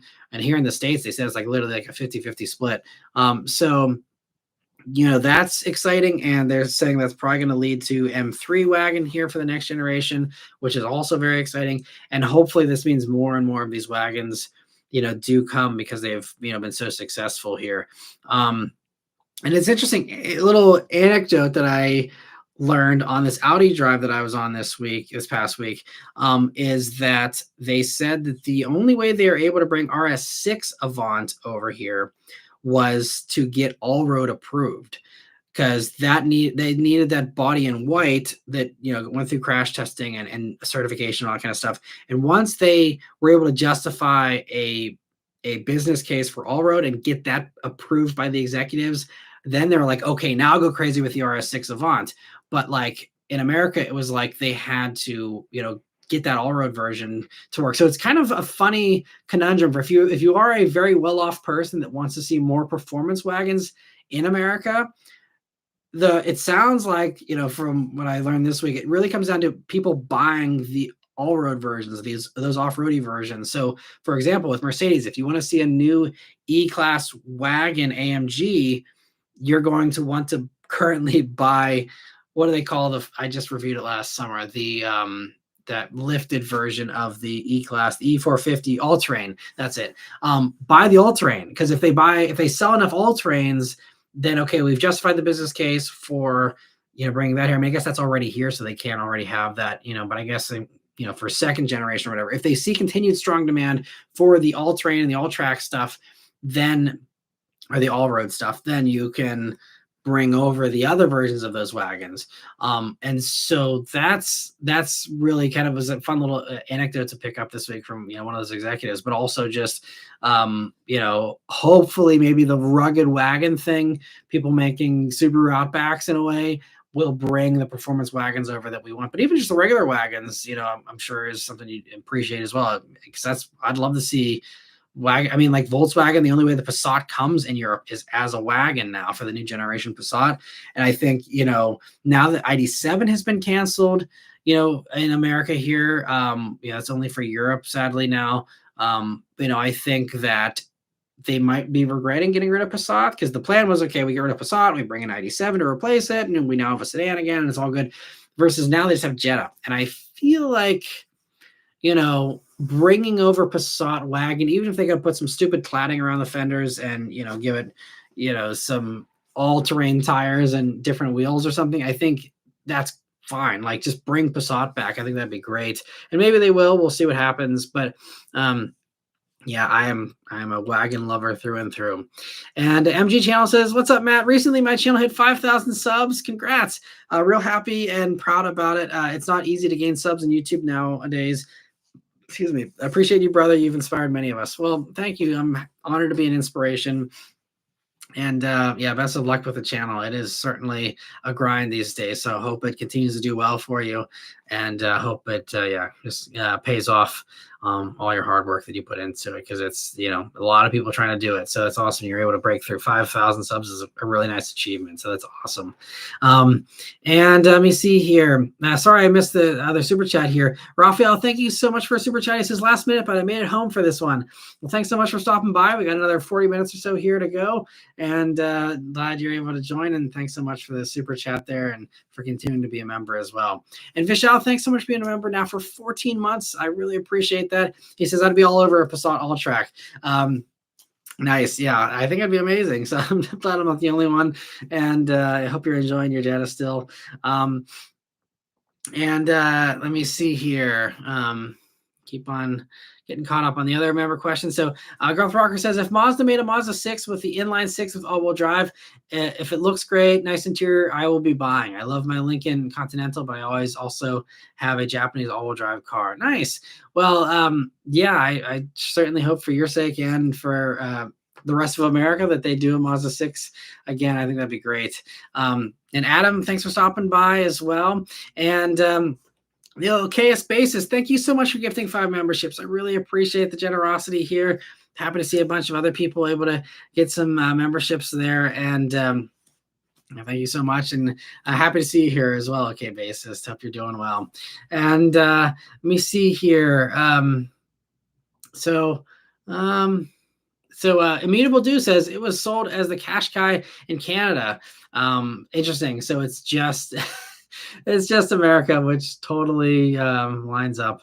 And Michelle, okay, talking about the Denver X is there. Goth Rocker says, "My friend had a Lightning right after graduating high school in 2001. The Ford SVT Lightning was an insane truck. Really was well done back in the day. I'm not a sport truck guy, but they were neat." Yeah, I loved them. Ever since Paul Walker drove one in the first Fast and Furious, I was like, oh, this is a really cool truck. And like every single car from that movie is like, all right, this is cool, because my at that point, 11-year-old, 10-year-old brain was like, just enamored with every single car in that movie. And let me see. And B. Mitchell says, "Final blurb on the Lobo there. One of my fellow writers is a big 2001 to 2004 F-150 Harley Davidson edition fan. They're basically a Lightning with a crew cab and a lot cheaper than a Lightning." Interesting. That's cool. I didn't know that about them. And that's Yeah, I remember when those came out, and there's also there's the sport track version of the Explorer that was kind of like a fun little truck, and I think they did a sportier version of that if I remember correctly, right? That was kind of slammed and kind of like a pseudo Lightning in a way. I don't remember what that version was called. I swear they did a lowered version. Maybe they didn't though. Or it was maybe just the all track or the I think it was the Explorer um, sport track sport, I think, or something like that. I don't know. Maybe someone else knows better than me. But anyway, yeah, that's awesome. And Michelle says GM just doesn't like printing money, I guess. It's amazing what stuff they miss out on. I know. Yeah, they've missed out on so much. Literally put a supercharged V8 in the Silverado, call it whatever you want, and compete with TRX and Raptor R. I don't get it.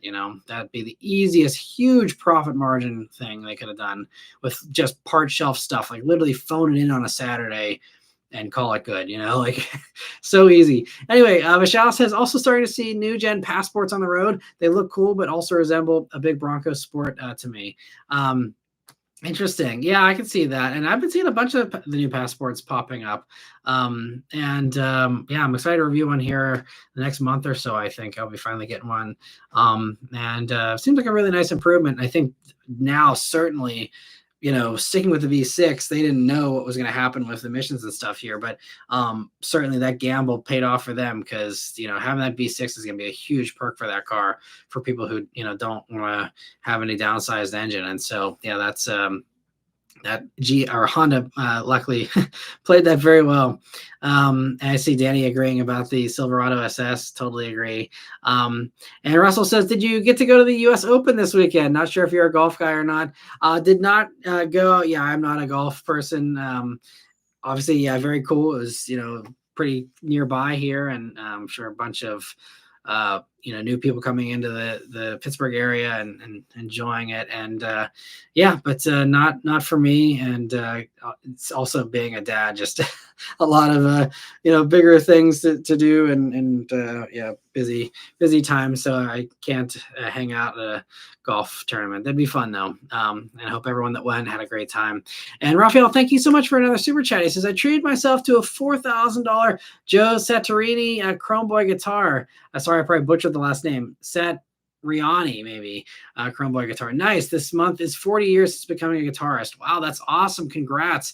My father-in-law is a big guitar collector, actually. And so he probably appreciates that.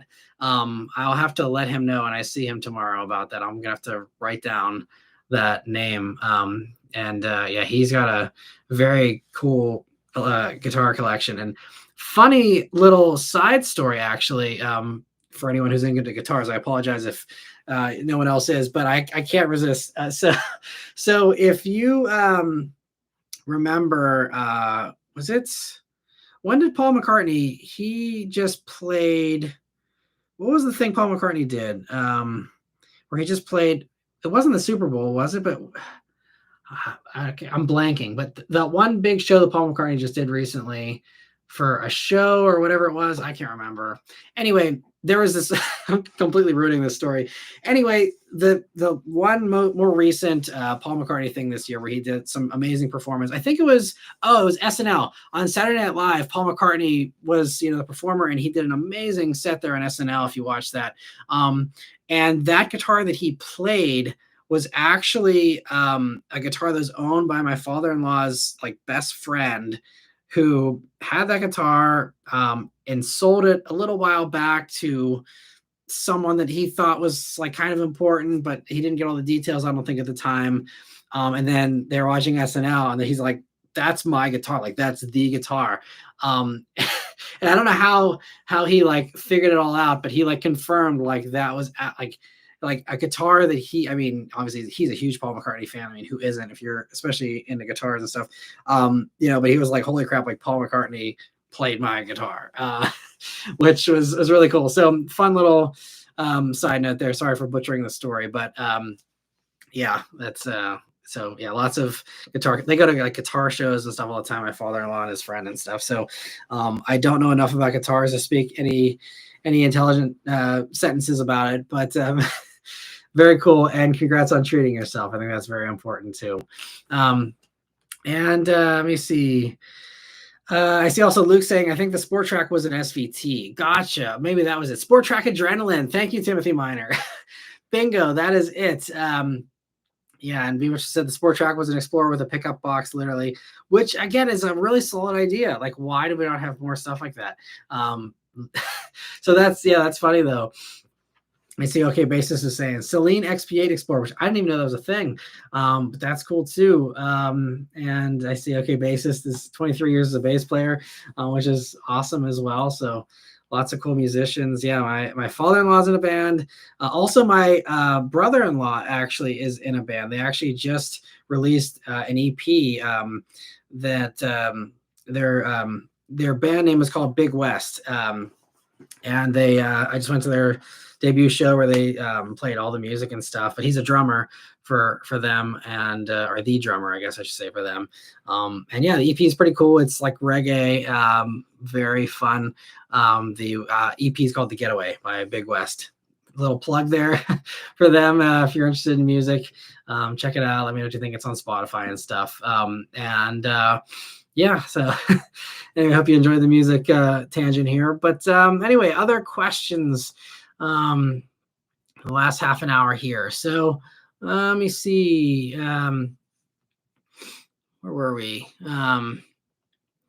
So YH says YouTube is going more mobile focused, like those shorts, and you can thank TikTok. Yeah, there's certainly a lot of that as well.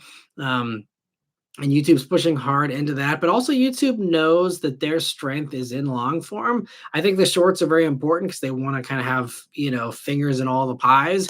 But I think that, they also understand the TV viewership is really skyrocketing.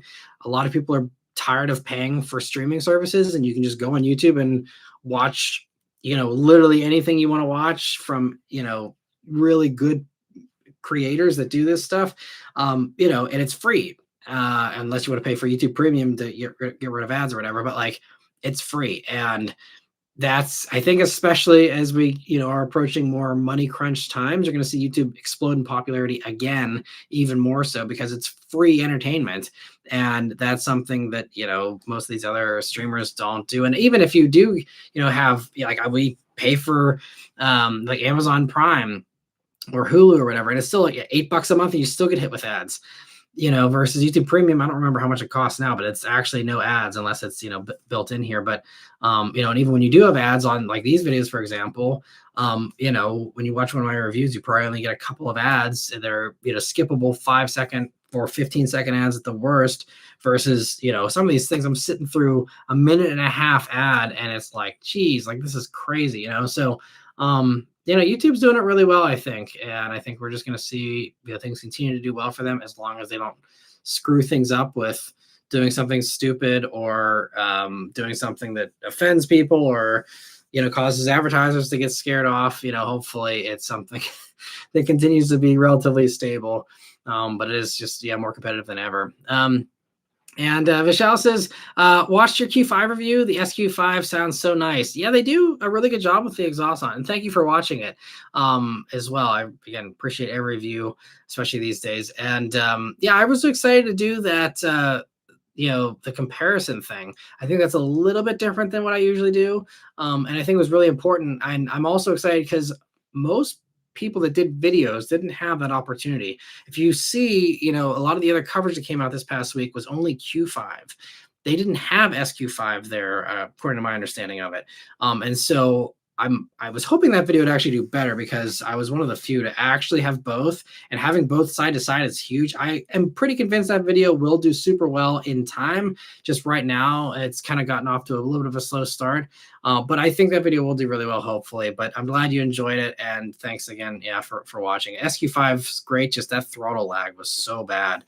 That would drive me crazy, unfortunately. But if you're manually shifting, or you have one that has a better response than ours did, hopefully it's a better experience for other people. But it's borderline deal breaker for me just because it's just so slow. And I'm just spoiled with EVs too, having instant response, but waiting for that transmission to figure out for like a full 3 Mississippi seconds before it actually was like, okay, now we'll give you the power, was a little annoying.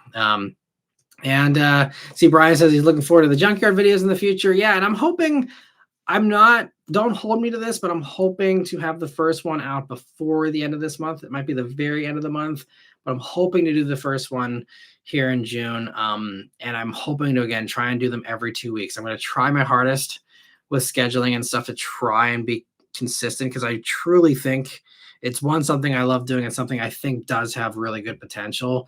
Especially again if people quit being in the market for cars. And I was literally just talking to my neighbor today because I have an Acura 80X right now, and stay tuned for that review here coming. That one will be next month. But he like was like, let me guess, it's like 45 grand. I'm like, yep, the one I was in was like 46.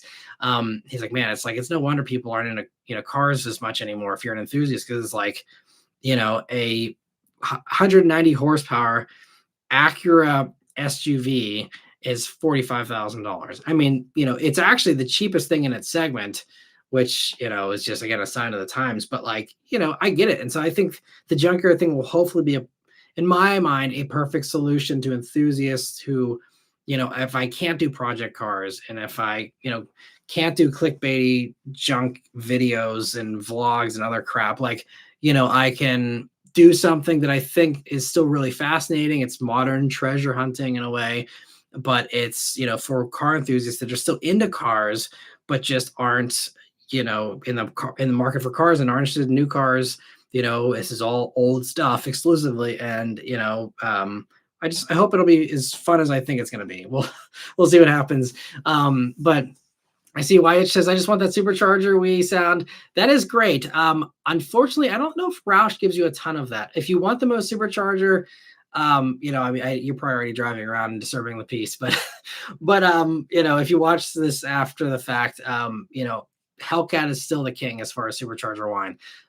Very close runner up is all the Jags, the supercharged Jags, F-Type R, that motor in, even XE R, XFR, F-Pace R, that supercharged V8, so good still, especially an F-Type. Man, I want an F-Type still so badly someday. And even with the V6, it sounds great. But anyway, those are the best two. Hellcat and Jag, best supercharger wine the past 15 years, in my opinion. Anyway, B. Mitchell says, notice the pull apart t-shirt. I figured it was a teaser for a junkyard vid. I'm going to do it eventually, but these are just the shirts that we had made whenever we did the pull apart challenge. If those of you who remember that was, what was that, 2018 now, 2017? I think it's 2017 maybe.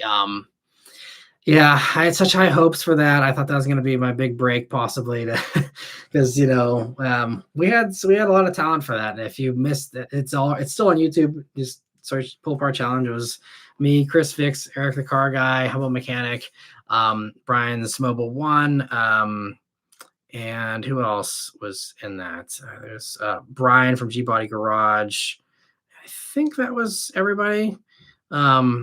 And yeah, it was a really fun thing to do. We had like literally a TV producer. We had a full production, with catering and EMS on the scene. I mean, it was like an actual full blown like reality TV show shoot. And the guy that did it, he's done like he worked with like Anthony Bourdain on like all of the food travel shows and stuff like that. Like a legit dude. And he's like, oh, I'm gonna pitch this and we're gonna sell it and turn it into a series and everything else. And this was like basically like a pilot, and just never was able to, he shopped it around and no one bit, but man, would have been so fun because it was such a cool thing. It was a great cause too, and was just it was a really fun format and a great idea. Unfortunately, just apparently not good enough for it to get picked up. But yeah, anyway, let me see. Zachary says, I know this comment was a while ago, but yeah, thanks for preemptively adding that in there. He said, I had a Ranger FX4 level 2 that I called Red Ranger. Nice. I even put a Power Ranger sticker. I didn't appreciate how great that truck was. That's awesome. And that's really fun. Yeah, man, Power Rangers. That's a trip from the past. And let me see. Lanswath says, okay, talking about the supercharger kits there. Appreciate you weighing in there. And Zachary says, I'm pretty plugged into the YouTube car reviewer scene. And it's so annoying to see a channel I've never heard of with 200,000 views on a mediocre tour video. Yeah. I've actually, I'm starting to get more not competitive, but I'm starting to look around at other channels and trying to find underserved niches and areas where people don't have things covered. And yeah, the amount of the people, especially the real jackpot is some of these people who are super quick to review stuff at dealers, like before we can review it on a media drive. Um, and they do like a daily upload too. I don't know how some of these people do it, honestly, but yeah, they do these mediocre, quick videos. But they're the first. And I learned this a long time ago that being the first was hugely valuable. That's why my Chevy videos from like 2015 have like a million views and like 500,000 views on like all of them because I was getting stuff before GM started inviting me to media launches and putting me under embargoes and stuff like that. I was just like, hey, like I'm the first person to put up a review of the new 8-speed automatic in the 2015 Corvette or whatever. Yeah, and that's I don't know how many 500,000 views on that one. One of the first people to review a Camaro Z28. That's 700,000 views or something. Like, I mean, it was obviously that was a different time. This was before all the big dogs. This was before Throttle House was ever a thing. This was before Straight Pipes was ever a thing. We're talking early days when I still kind of, had a lot less competition. But I think that these people learned, like, yeah, if I'm the first person to put this out, even if it's not the best video, being the first is sometimes the most important thing, regardless of what the quality is. And so and that's something that I've honestly, made a mistake in all these years since, because it's just easy to wait for a press car to show up in my driveway completely clean with a full tank of gas and having a full week with it. And, I mean, those videos are better because I'm getting better impressions. I'm able to do an actual fuel economy test. I'm able to live with it for more than a 30-minute test drive, give you actual driving impressions, aside from some of these reviews from some very large people even who are like, woo, I took it around the block. Like, that's not a review, but for them it is. And that's so I always was like, it's easier and it's also a better video, but that clearly didn't pay off. And the way to do it is do a worse video, have less information, but be the first. That's the key to success. And I'm going to try to do that a little bit. I think I am going to say no to more trips and try to, especially if these things have super bad lags where the dealer has stuff 3 months, 2 months before a media drive. I got to get to a dealer and just do it and try and beat some of these other people to the punch, because I think that is certainly important. And there's also some of these channels, like the fastest growing channel right now, I think, is Car Confections. I mean, great guys, but they are smart. I told them this years ago as well. I mean, obviously they were on this path already, but I agreed with them that, like, you're doing it right. They kept one foot in the dealership world. They have a ton of dealer connections. They do stuff the second it hits the dealer lot, and they do the media drives, and they do the week-long videos, and really combine everything. They do a really good job. I mean, honestly, I think, again, not to plug competitors because that's the last thing I need to do right now, but Car Confections guys are great and they do really, really good videos. I mean, they don't have the track experience I have. So, if it's a sports car, I'd say that, they're probably not the most experienced, racing drivers to do this kind of stuff. Neither am I, but, I think I've done, a lot of driving schools, and I'm pretty quick on track, I'd say, versus some of their stuff. But I mean, they do such good job of doing like reliability comparisons and all these things that do take a lot of extra work, a lot of extra data and time that unfortunately I don't have the time to do. And they do really good stuff. So I think they're actually playing this better than anybody right now, because basically everyone else is declining in views, but it seems like they're only growing, and growing quickly too. So I'm really happy for them because they are the nicest guys. And I'm so fortunate to, say that I, have the number of my phone and we can, chat. And, we were always chatting when we're on the media drives together and stuff. They're really great guys. But yeah, some of these people that do these low quality videos, though, it really drives me crazy that they get the views they do. Anyway, I won't keep on going on that rant. But Immutable Do says, I see you remember Car of the Week occasionally. Can I submit my Triumph Bonneville, Steve McQueen vibes? Oh, I'd love that. Absolutely. Please send it over. Anyone who's a member and has a car they want to submit, or a bike, or anything cool you have, because we don't have enough submissions to do that every week, but I'd love to do it every week. So by all means, Triumph Bonneville is going to be great. That's so cool. And yeah, I certainly can appreciate the McQueen vibe. So that's awesome. You have one. And let me see. Mystical says, I've been driving the GT350R on Forza Horizon 5, and it brought me back to when you reviewed the 2016 Shelby GT350. I replayed the acceleration part over and over again. It was that amazing. That was a fun one. Yeah, that was that was really, really hilarious. And that car. But yeah, my first ever acceleration in a GT350. That was, I'd say that is arguably, excuse me, I don't know if it was my best reaction ever, but it's definitely in the top 5, I think, for sure. I think Jaguar F-Type R might be slightly better, but the G350 is one of the best ones for sure. And I see Etch is going to stick with a Ford official tune and the quarter intake. Sounds good. And let me see. So NYH also says Huracan is a great rental if you want to launch your rap career. It's very popular rental for sure. Definitely don't buy a former rental one. And MD Chaz says, should Ford bring back the Escort? I think that would be great.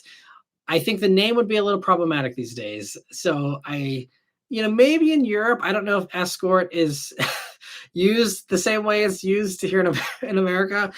And Escort's honestly been, I think, more popular in Europe than it was here. But I think in the States, you'd have a problem with that name now. That and Probe will probably never come back to the Ford catalog, would be my guess. Let me see here. Where are we here? Jazz agrees about the Inex 6 looking like a Saab and a Porsche sort of combined. Yeah. And Etch says, yeah, no babies in his neighborhood, so that's good. And Kyle says, I see Infiniti J30 all day in the Ioniq 6 rear. That is also, taillights are almost identical. You're right. That's another one for sure. And Zachary says, as an MDX owner, the Acura super handling all-wheel drive is amazing. It's big, but it drives small. Absolutely. And that's why I've always loved MDX handling as well. So yeah, totally agree. I'm glad you're still enjoying the MDX there, Zachary. And Cam, thanks for stopping by as well. And sorry, I missed the other super chat, Luke. Thank you so much, Luke, for the super chat. He says, I've been watching Kirk Rifles for news lately. I'm glad that, you're able to find some other stuff there for the news. Like I said, All Car News, I think, does a really great job on Instagram. I think with car news, you just got to be careful with clickbait. And there's a lot of crappy titles and misleading stuff. So yeah. Kurt does some good stuff. I don't, if I'm honest, I don't love some of the titles of some of his videos, because he also kind of sometimes falls into the whole like, oh no, the sky is falling, and it's like it's not actually falling. But he does what he has to do again to get the views. And I'm out of the game now as far as car news, so it's whatever. I'm leaving that to the wolves, and they can fight it out. But it's just I wish there was better. And it's going to get even worse with AI. I mean, it's already, AI car stuff is already so crappy and overrunning everything. And that's another thing hurting views for real people doing real videos. The AI stuff is just, man, it's so annoying. And that's just going to get even worse. No one's going to know what to believe anymore. Give it a year or two. Oh, it's going to be bad. Anyway, we got confirmation. Thank you so much for a super chat. He says, how many generations of Mitsubishi Galant have you experienced, and rank them if you can? I have never actually driven a Galant, I don't think. And I think I might have ridden in the version, not the most recent one we got in the States, but the generation before that. I rode in one, I think, as like a kid or a teenager. I think my one friend's dad had one for a brief period of time, and I think I might have ridden in that once or twice.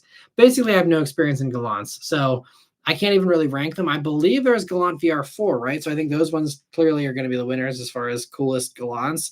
I couldn't even tell you exactly which years and generations that was. I know the last generation here didn't have that, but yeah.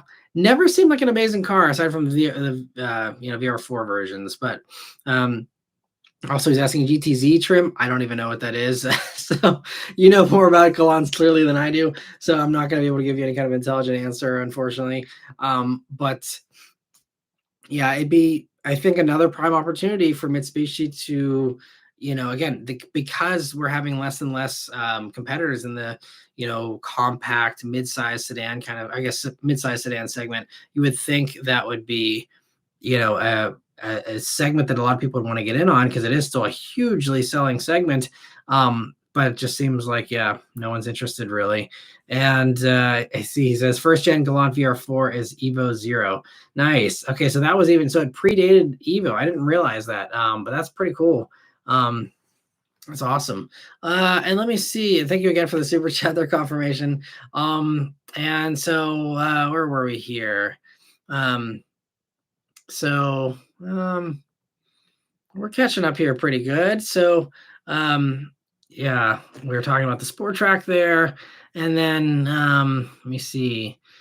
So Timothy Miner talking about I'm guessing about the Sport Track Adrenaline. Yeah, says it was initially supposed to have a supercharged V8, but by the time it went into production, it only had the NA V8. Interesting, man. Yeah, supercharged V8 would have been awesome. That's cool. I didn't know that. Thanks for sharing, Timothy. And Raphael says, for anyone here, what's a car you could have gotten but didn't? For me, it was a Celica All-Track. I've had a Celica GT and a Super, but missed that one. Man, yeah, that would have been, especially these days. I don't know how much they go for, but they got to be expensive for nice ones. Yeah, that would have been a really cool car to own. As far as, I'm curious anyone else what they have to say, but as far as car I could have gotten but didn't, I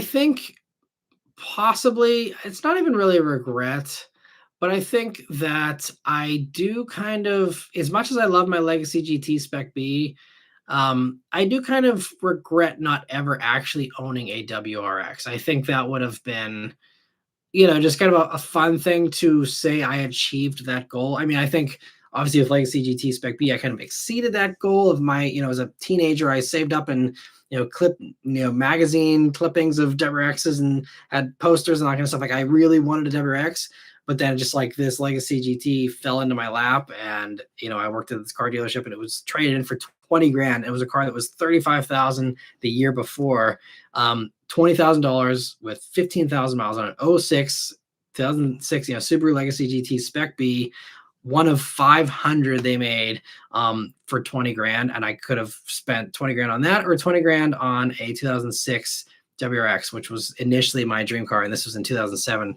I was like, well, why wouldn't I go for the more luxurious, more powerful as well Legacy? And so, I did that and I love that car to death. And I still am kicking myself for ever selling that car because it was paid off and was still perfectly fine. And I still love that thing. I just felt bad that it was sitting because I was always driving the BRZ, but that's my biggest regret. So it's a different question there, but man, if I could turn back time, I would have kept that Spec B all to myself, even if it just sat there. I would have kept it. And then once it would have been a great fallback because, eventually I couldn't afford the BRZ anymore and I went into the Mini. And that whole period of my life, I could have completely avoided. I could have avoided the crowdfunding for the EcoBoost Mustang, all that kind of stuff, if I had just had the Legacy GT to fall back on or done more videos on that.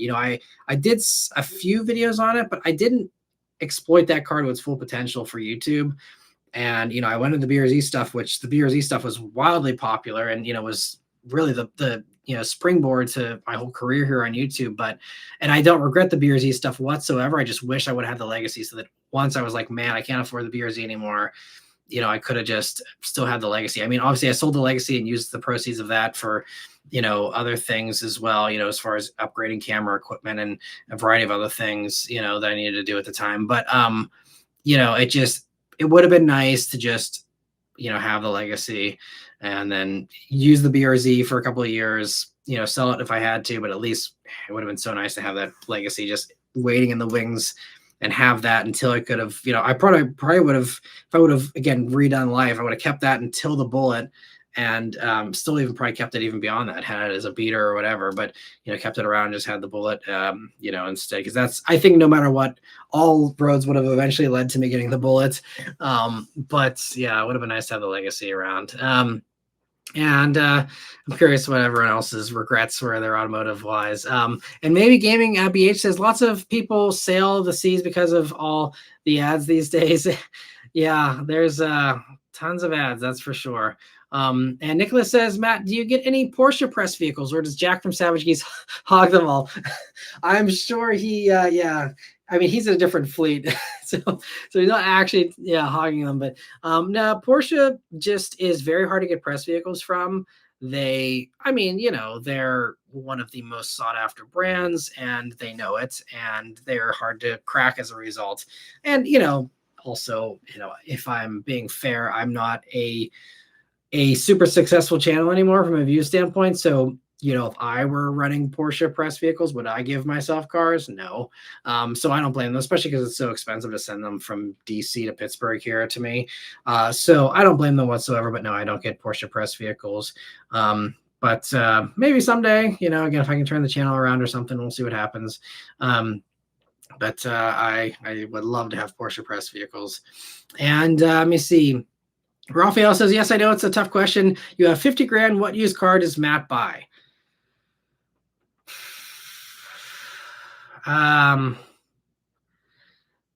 You probably know my knee-jerk reaction answer is going to be GR Corolla.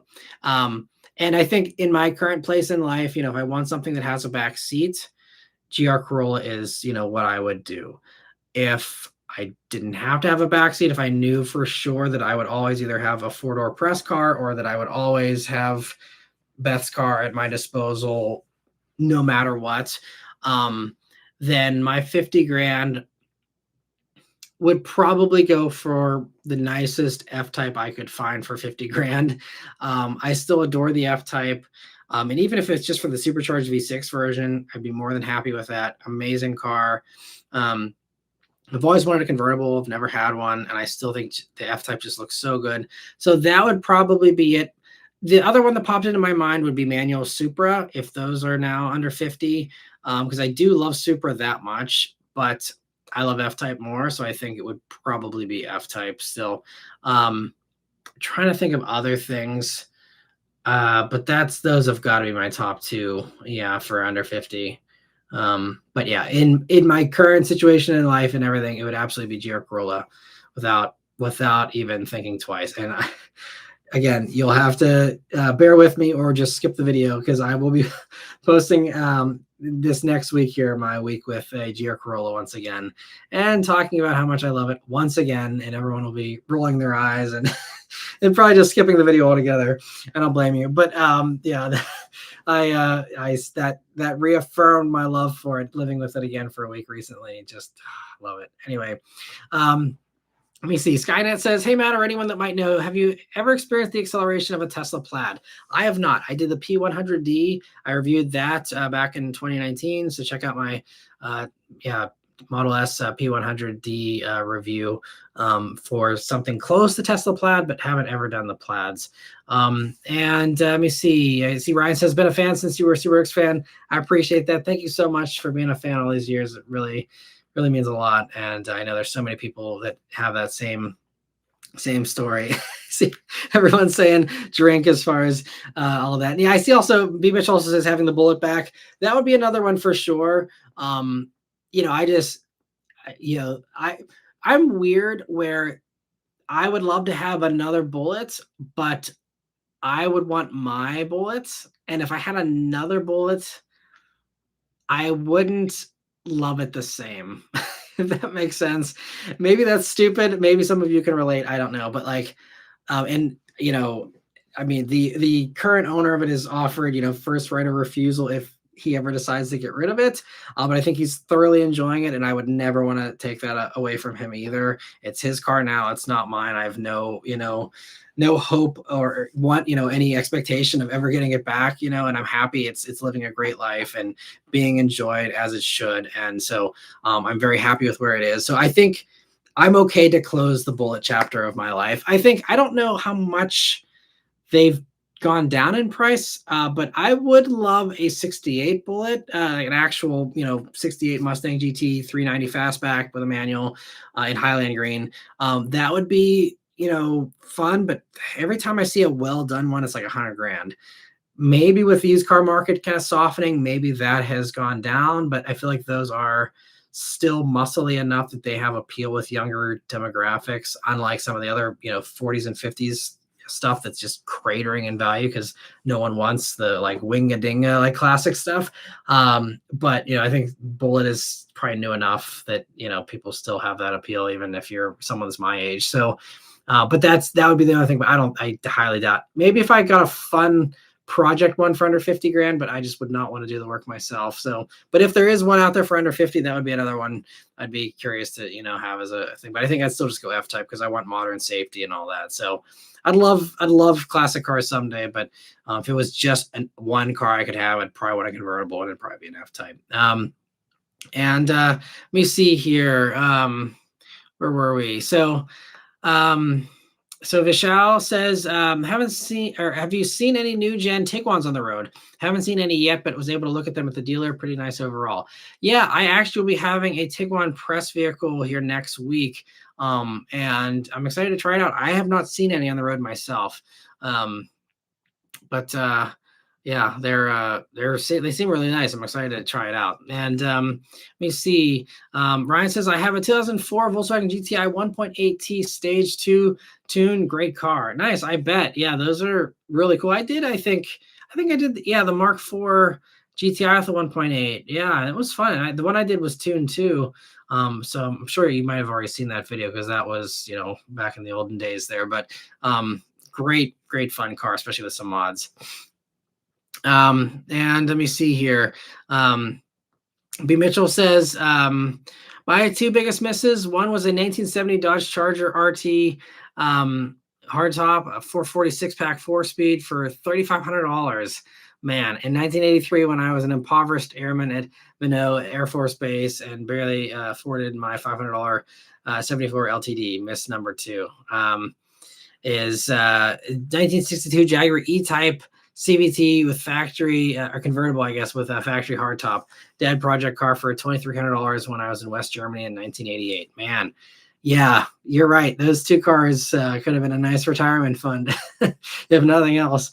Crazy. That's nuts. Must have been fun. All those sweet old cars back then. And that's another one too. Going back is the other little regret. I do wish I would have been able to enjoy the 2008 Bullet whenever they were new, because I think that was honestly, arguably, the most faithful of all the Bullets as far as being retro and everything. And I wish those stupid things still haven't gotten cheap. I kind of, that's another thing too. If I'm contemplating like other cars after the Fiat here, or someday if I can add more cars, I wouldn't mind having an '08 Bullet too. If I can find a nice clean one that hasn't been completely wrecked or modded to death, if I can find a nice like factory '08 Bullet, I'd really enjoy trying one of those too someday. So I'm hoping maybe there's a cheap one at some point down the road once enough people age out of being interested in bullets or something. We'll see. But yeah, because that's another one. I remember I drove one in like 2009 that got traded into this dealership again, and someone else snatched it up really quick, because honestly I might have actually swapped the Legacy GT for it back then if I would have able to gotten the jump on it fast enough. But someone else snatched it up so quick because the dealer I worked at, man, they knew how to rob people on trade-ins. We got so many cheap trade-ins for phenomenal cars that were worth way more than they paid for them. But that was fun. Because it was fun little side story. Again, I don't know if you guys enjoy the tangents or not, but it was at the dealership I worked at, '08 Bullet, and this was like in the wintry kind of months. It was kind of cold, but there was an instance where I was just taking it to get gas, this Bullet, and there was a car that like I was stopped because there was a garbage truck that was like reversing out, and there was a car that was like coming towards me, and I had to like back up quickly, and I didn't do a reverse burnout like in Bullet, but I like was able to like actually flip it in reverse and like fly backwards, and I had my own little like mini Bullet moment there as a 19-year-old or whatever, and that was really fun. But I was like, man, I desperately wanted one of those '08 Bullets and just never was able, because they were expensive at the time. It was just way beyond what I could afford as a teenager. But man, that's another one I'm just bummed I missed out on experiencing it new before they were old and ratty for most of them. But anyway, let me see. Vishal says a paid off car is the real luxury. You are absolutely right. Something I didn't appreciate at the time, but you live and learn. And I see Jazzy appreciates the question about automotive regrets as well. And he says, I lost 2 cars due to flooding, but no regrets. And Jazz says you deserve press vehicles from Porsche. I appreciate that.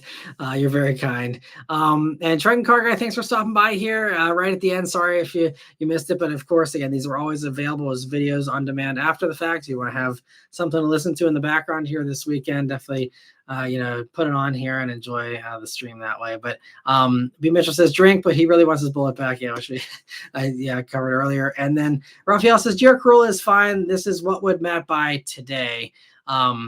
But yeah, absolutely, it'd be GR Corolla if I had the money, I think.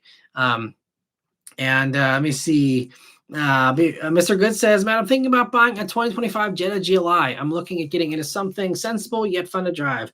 Would it be big enough for a rear-facing car seat and a stroller in the trunk? Absolutely. Yeah, it's going to be totally fine for that. And I think that's a really great choice. I think Elantra N also could fill that. It's a couple grand more, but it's a lot more car for very little money. If you want something really, impressive performance-wise, if Jetta GLI, I mean, it's a really good amount of space, honestly. So I don't think if you try it on for size, you'll be disappointed. But in the event that you are, I would also recommend, again, if you're talking that kind of money, I would go lightly used Integra A-Spec with the manual or the automatic, I guess. But, that has the nice big hatch. It has the adaptive dampers like GLI, and could be a really nice alternative as well. Back seat's about the same as GLI, but you just have that nice big hatch in the Integra. And they do a really good job with hatch in that. So that would be another alternative, I'd say. But I think GLI should be a really great fit for you. And yeah, the only other little thing I'll say, I don't know how much you care about crash testing.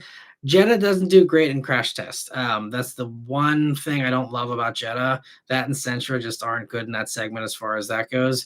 And Elantra actually is a top safety pick, I think. So another perk for the Elantra end. But again, if you don't care about that much, GLI is a really great car. And I love that, you get cooled seats, you get all those nice luxuries that you don't get even in Integra, for that matter, so it does have a very unique spot in the marketplace. So I think, there's absolutely a case to be made for Jetta GLI.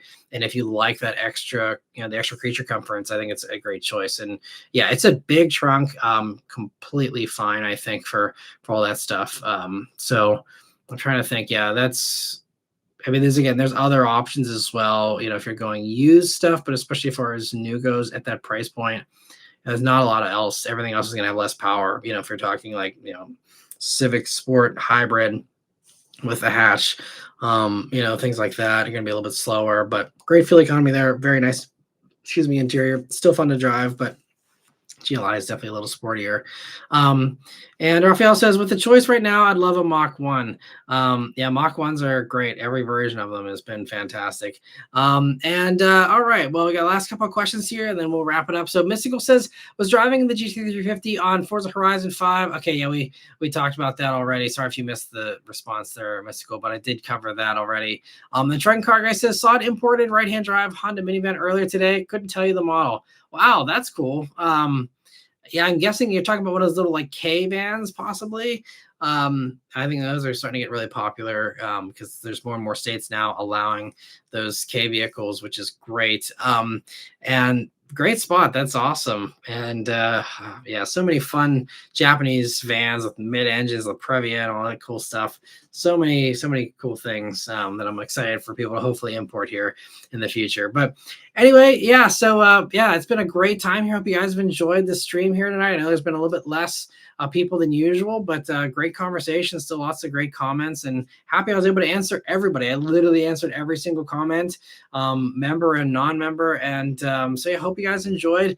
Definitely have a great weekend here, and stay tuned for some more good stuff. I'll have 3 uploads here this week. Members, if you're a member, you already know that from the member schedule here, so stay tuned for all that stuff. And yeah, I hope everyone has a great week here, a great weekend as well. Stay safe, and yeah, we'll see you guys on the next one. I'll be doing a live stream next here, not this Sunday, but next Sunday. We'll get back to the Sunday schedules, and that following week I'll have a Wednesday one. So lots of good stuff coming though, but Yeah, thanks so much, everyone. I see last little comment here at the last minute. XGL is asking about take on the hybrids in terms of maintenance from oil changes perspective, down the line motor and battery issues. Thinking Civic Hybrid for the daily commute of 50 miles.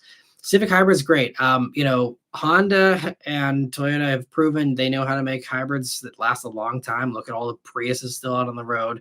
Look at the Honda Insights that are still out there. Those batteries are small enough you can swap them. Chris Fix did a video on how to replace the battery in a Prius. It's not impossible. It's not. I mean, he literally showed how you can do it in your driveway. So I'm not worried about that. Oil change perspective, just make sure you're running the proper oil there. But again, these motors are all engineered for that, and all you got to do, again, if you're worried about hybrid longevity, look at any of these old Priuses that are, I mean, regularly, crossing 200, 300, 400,000 miles, even some even beyond that, on the original battery, by the way. I mean, I think that's an issue that's already been worked out. And, I think with Civic, you're actually better off with a hybrid because you get a naturally aspirated engine. you know, I think with a turbo, with the other Civics, you have more complication there. You have direct injection, all these other things. And, I mean, those motors have also proven to actually be really reliable. There was a Civic, a 2022 Civic that, believe it or not, had like over 250,000 miles on it that was used as a medical courier vehicle or something. And that was flawless. It was just like oil change, like every week. But other than that, like they can go the distance. So I have full faith in Honda's reliability in whatever they make. But especially with the Civics and the Civic Hybrid, I have no worries. That's a car I wouldn't think twice about, keeping a Civic Hybrid for 15, 20 years. As long as you maintain it, you treat it well, I have zero worries about the reliability long term for something like that. Personally, I'm not an expert, I'm not an engineer, but for me, from everything I've seen, very solid cars. I think it's a great daily. You'll save a ton of money in gas. And Civic Hybrid is such a good driving car. So highly, highly recommend. And so anyway, yeah, thanks so much once again, everyone. Have a great weekend, and I'll see you guys on the next one. Take care.